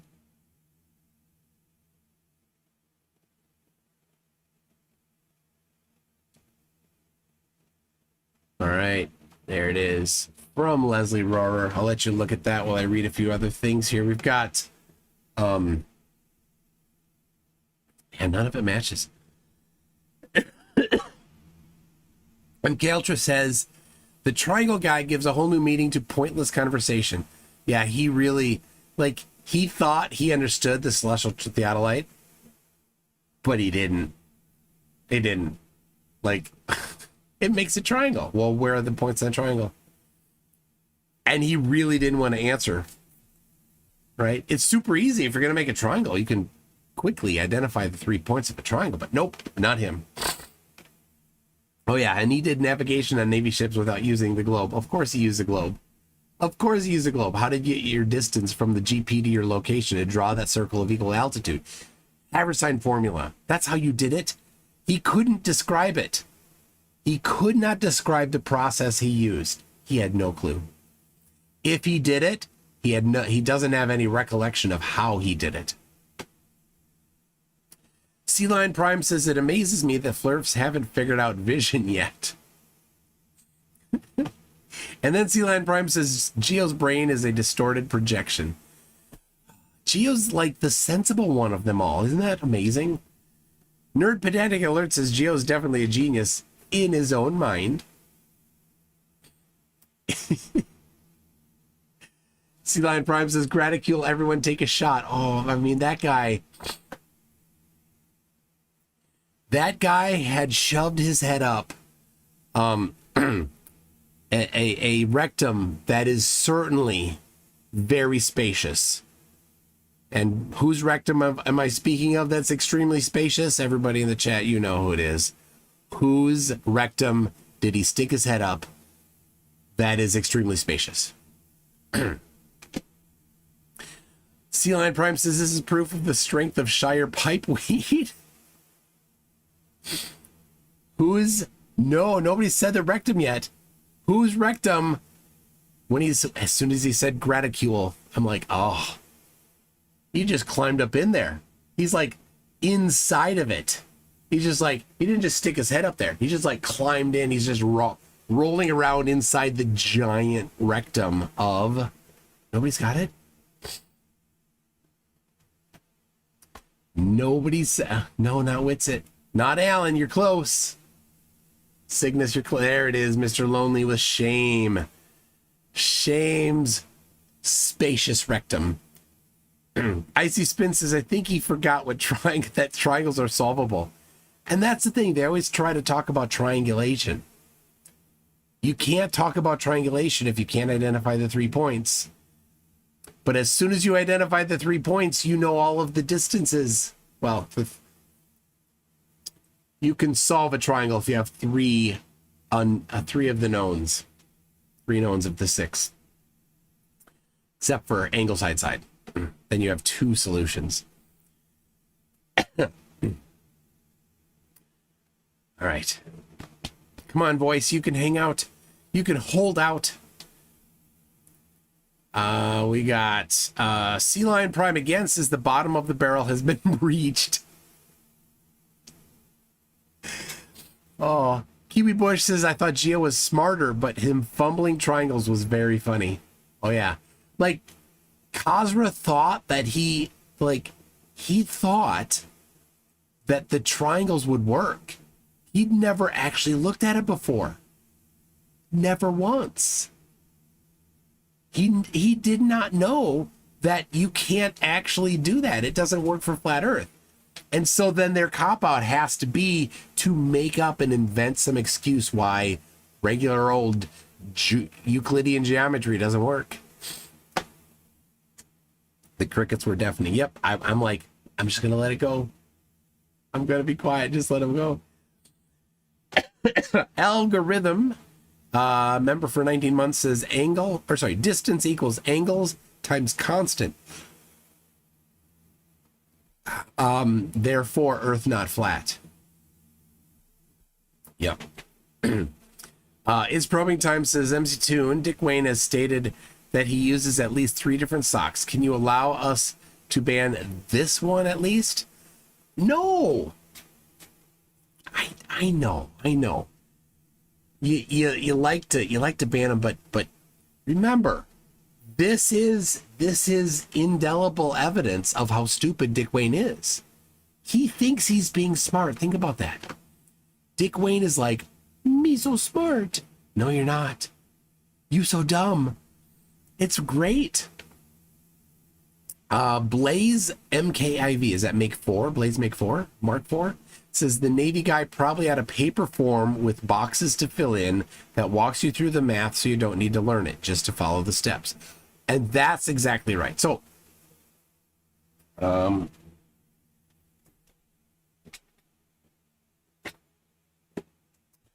this book here, right, goes over the geometry, explains to you the geometry, and then gives you a worksheet to fill out. You fill out the worksheet, you follow the instructions step by step, and it gives you the position. If all you know is what's happening here and you didn't read the book, right, and you didn't read this to get how it's working, you can do celestial navigation by rote without understanding what's happening, right? You just fill it out. But the geometry in here uses the globe. And so he's probably just stupid and didn't understand, right? I don't know. I've not been in the Navy, but I gotta guess if you're gonna be doing celestial navigation, and by the time you get to where you're filling out a form, you've probably gone through the geometry. But he probably doesn't have a damn clue what the geometry means or how to apply it. You don't need to know how to apply it to follow the method by rote. Right? The fact that he actually had the audacity to claim that he did celestial navigation as if he's boasting, right? He's boasting. I know how it works because I done did it. But not knowing what he done did was very clear. Very clear he didn't know what the hell he was doing. Elder Bear. Elder Bear, are you flatty? For £2 says, there is an Elder Bear that's a flatty. But Elder Bear says, my argument, measured flat destructive dichotomy. I don't know. Are you the flatty Elder Bear? I don't. No flat earther has ever produced these measurements of flatness. All right. Leslie said, check your email. I put it in. And so let's put this up here again. You got the elevation, 23.45. It's a weird arbitrary number there. Anyway, latitude. Oh, is this to the sun? Okay. At 23, 33, 43, 50. Did you choose this because it's your latitude? Like you're at 33 degrees, 26 minutes in where you live? Or these are the latitudes. Oh, duh. Okay. So you started with a 90-degree latitude elevation to the sun of 23 degrees. And so I don't know what day of the year this is. There you go. Okay. A little context is missing. Oh, the summer solstice. There it is. Okay. Thank you. I missed in the email. Yeah, Elder Bear, I think, is a friend of Bev. Oh, I'm not a flat earther. I have an argument. Oh my gosh.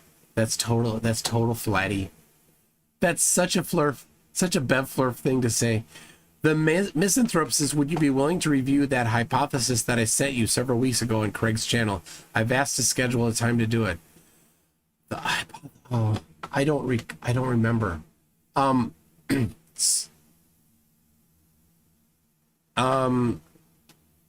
trying to remember. I'm trying to recall what it is you're talking about, and I'm not. Maybe you can write it out. Just type it, what you're talking about. Hey, Ranty's here. How you doing, Ranty?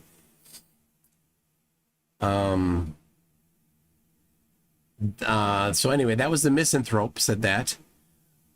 I don't know. I don't know if I'm necessarily interested in reviewing the hypothesis. Sorry. Icy Spin says rivers should only flow south. I just, no words. Yeah. You see, not understanding the globe at even the most basic level is an embarrassing thing for flat earthers. And other flat earthers should jump on anybody that doesn't get that. And that's what's really interesting. Flat earthers are they rarely will call up other flat earthers on being wrong. They won't challenge them. I don't get that. I don't get that. Like, if they're wrong about understanding of the globe, why not tell them, hey, stop it. You make flat earthers look dumb. It baffles. Calder, been a member for 11 months, says, woohoo, almost a year. Awesome. And then Scotty Orange says, next time get them to argue amongst themselves. Well, they do sometimes, and of course that's the most fun, is when they the hot flurf on flurf violence or action. Sorry, Elder Bear. If P then Q, if R then S, not Q therefore not P, not S therefore not R. Okay, that's a good boy, Elder Bear. That's a good boy.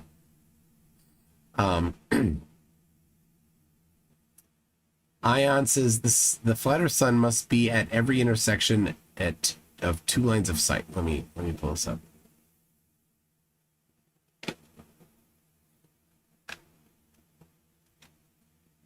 I'll pull it up here.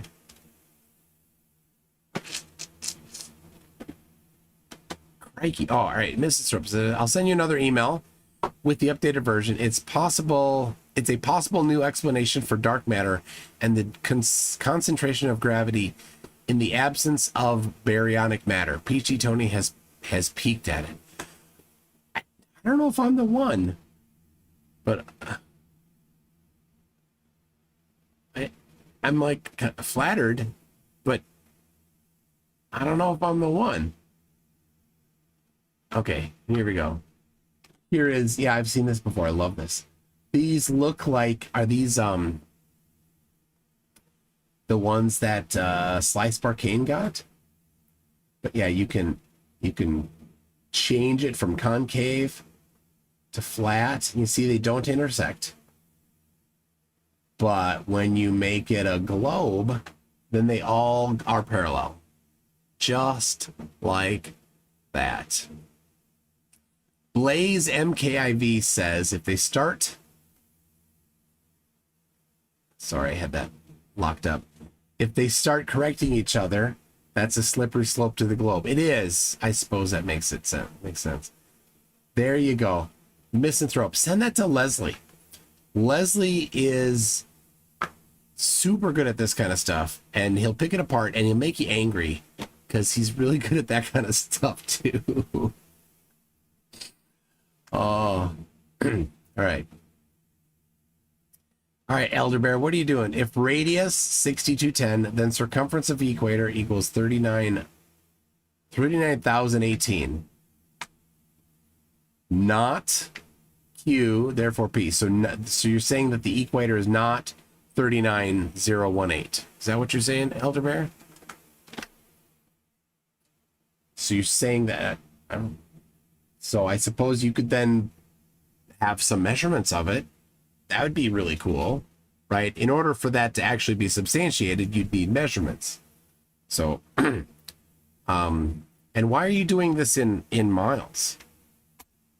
That's very strange. So 6210.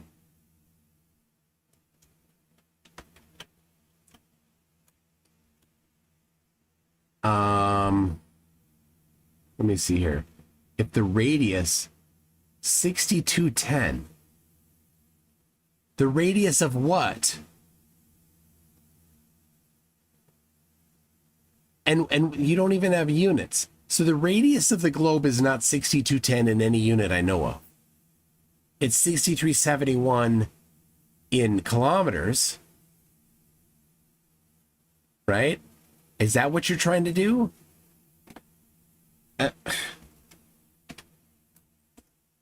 That's the average radius. That's not the equatorial radius.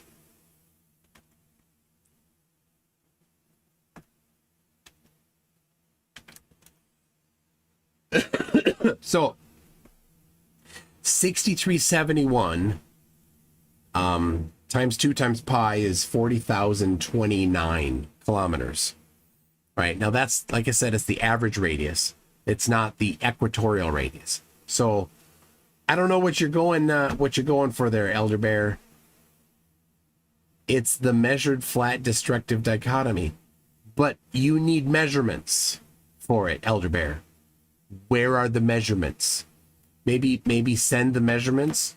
Tell you what, email me the measurements, MCToon at mctoon.net, and I'll put them on. I'll post them in the chat here, right? You can email the measurements to me. But now here's the problem, Elder Bear.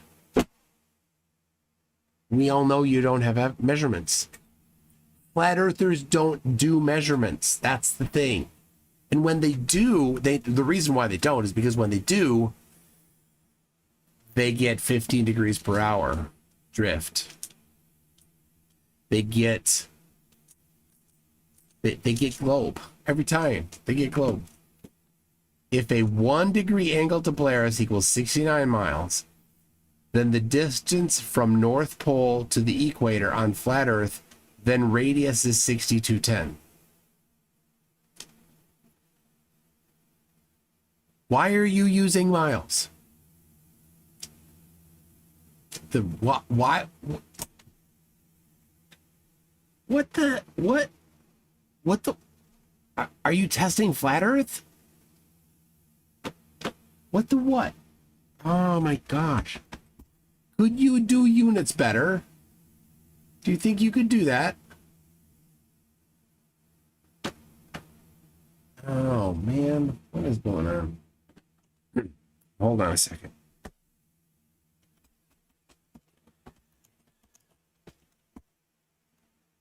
Sorry. All right, 6213. So,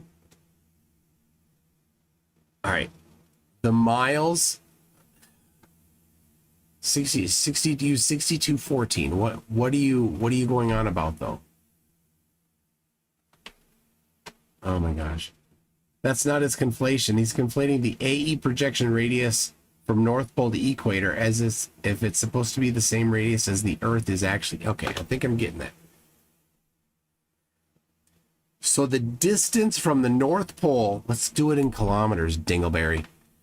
The distance from the North Pole to the equator is 10,000 kilometers. Okay, which is your 6214. Okay, 6214 miles. Do it in kilometers or nautical miles if you want. Do nautical miles. Or sheep units. Okay.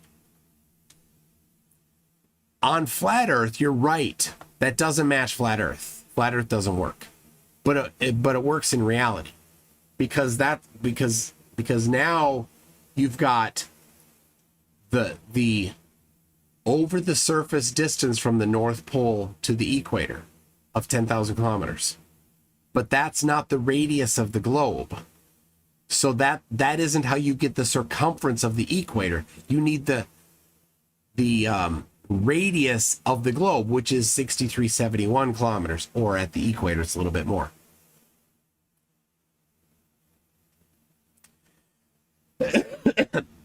and that'll get you your 40,000 kilometers. All right. Just like Bev, like get so dumb. All right. Anyway, thank you, Misanthrope. Yes, copy Leslie on that as well. NASA Security Forces, can we force Elder Bear to use sheep units, please? And then Master Kalik says, Flat Earth is officially dead. I'm sad. Yeah, it is.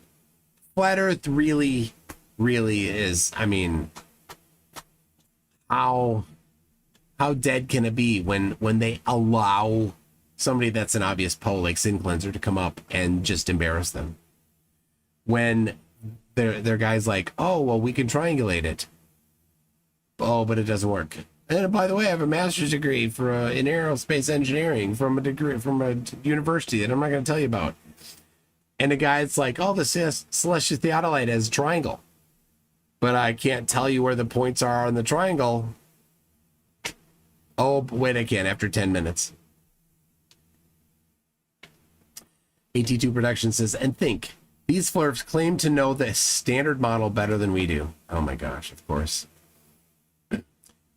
Algorithm says, along the equator, 1 degree change equals in longitude equals 60 nautical miles. So circumference equals 21,600 nautical miles. Yes, correct. Elder Bear, oh, it's an argument. You like to automatically say who people are. It's your problem. Elder Bear, you're dumb. I get to do that. And you've proven me right. Thank you for proving me right. I love it. Because of the symmetry of a sphere, the distance from the North Pole to the equator must be 1/4 the circumference of the equator. He thinks that means pi equals 2. CK for 199 says, good night. It was nice to say hello to you, Toon. Thank you very much.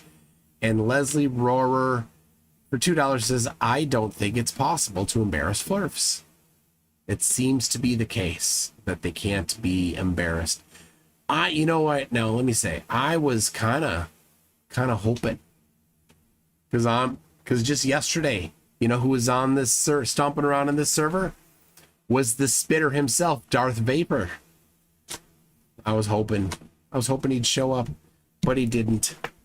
So I did watch his rather gross stream where he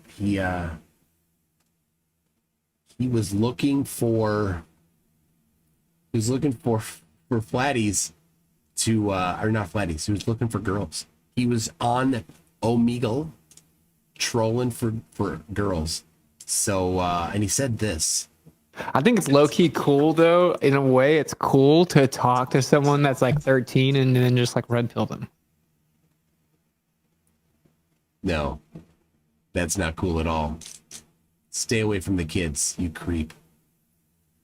Oh yeah, there's this too. You're fucking whore. I hate you, dude. I hate you. Yeah, there you go. Stay away from all women. That would be good. NASA Security Force says your mother was a hamster and your father smelt of elderbears.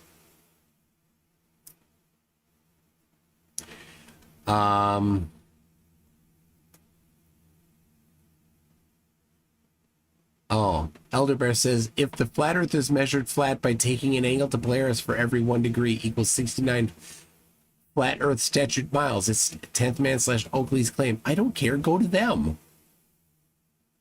This was so weird.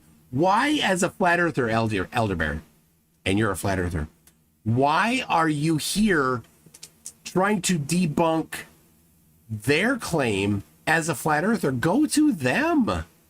Yep, all right, got it. They can't figure things out. They're dumb just like you.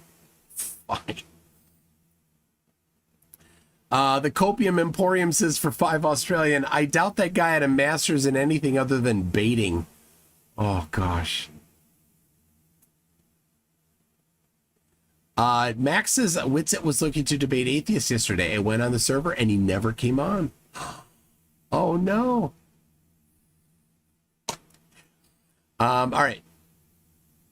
Magical Cat Girl says, if Witsit was looking for girls on Discord, has he split up with his wife?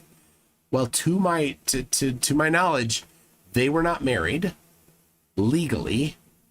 So, and yeah, to my knowledge, she lives in a different state.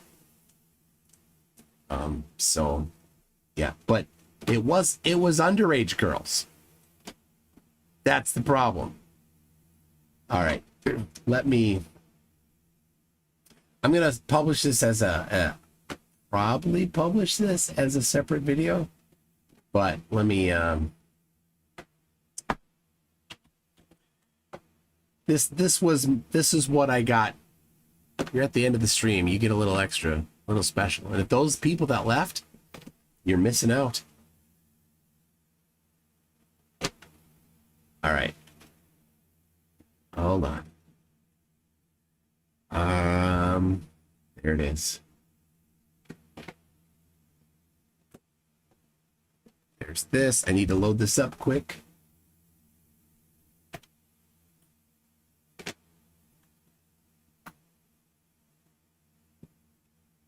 Copying. Almost there.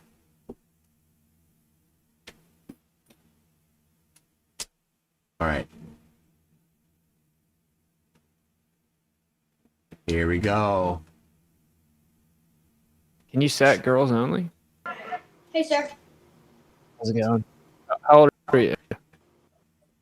I'm 14. Just turned today. So It's like super hot up here, man. Yo, did you know the Earth was flat? Isn't that weird?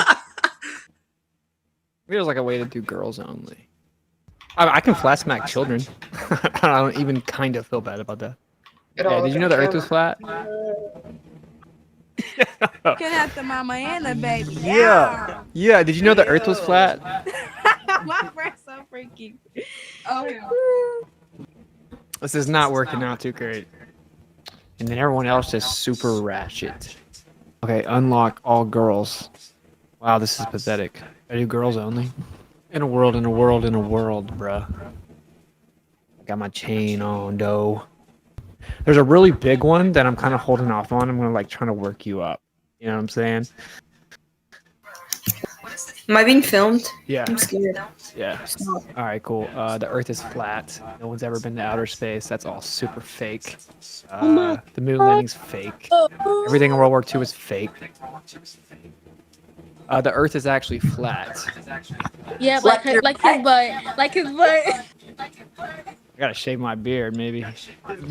The younger generation's cooked, bruh. Yo, you wanna hear something crazy? Why do you think that? I want to know your opinion. People are just stupid. You know Israel runs America? Yeah. Yeah. When you say our generation's cooked, what did Cooked, you just shut the bruh. fuck up. Shut the fuck up, bitch. Oh, good one. You know how to cuss.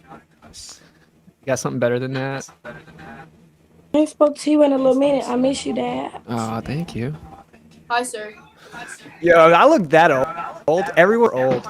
Yeah, you look like you're 50. The girl only filter works. Wait just a second. I'm gonna show you something, okay? Yo, you look like a pervert. There you go. That's what I got from Witspit on Omegle. Trolling the underage girls there. He specifically set the filter to girls only, and so he was able to talk to several underage girls. Creepy, super creepy, extra super creepy. What a piece of crap he is. Wow. And there you go, everybody. Thank you so much. And I'm going to leave you with this.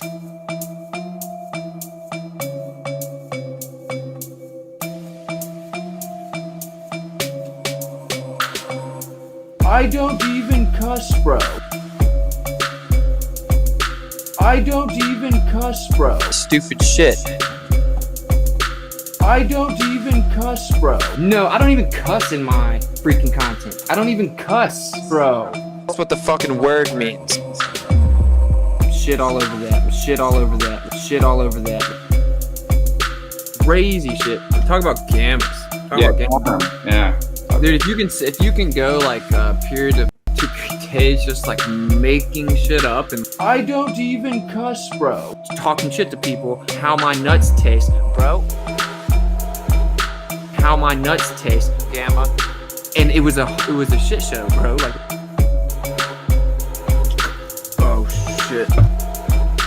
Oh shit. how my nuts taste, bro. How my nuts taste, gamma.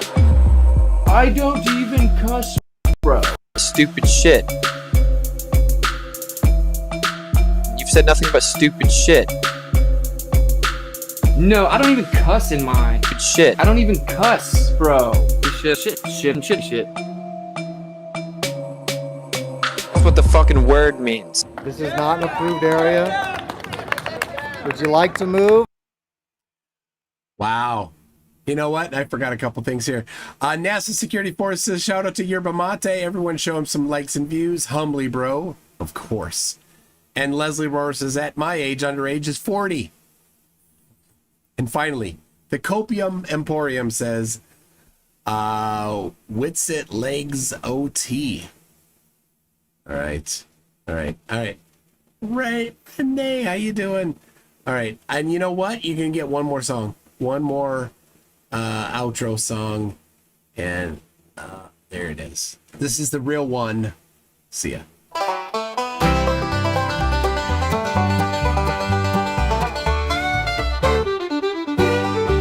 I'm Nathan Thompson, Joe Biden. Oh, and the earth is flat. This dude thinks the earth is flat for me. Blah, brain coach. Oh, the battery's dead. Oh, bro, like you. Hey, bro, where are my AirPods? I was like, bro, no, bro. And I'm like, what, bro? Like, I like, bro, cool story, bro. So I'm like, wow, I literally never saw the dude not drunk, bro. Like, literally ever, okay? It's like, dude, I gave it to you, bro. Get an F in life, bro. Hey, bro, cry me a river, bro. Oh, wow. Are you what a psycho, bro? Ha, later, bro. Hello, what a psycho, bro. He said, have a nice, bro. I said, I'll pray for you, bro. Shut the F up, bro. You He's but, bro, what a weirdo. I don't call the cops. They wear pentagrams on their chest.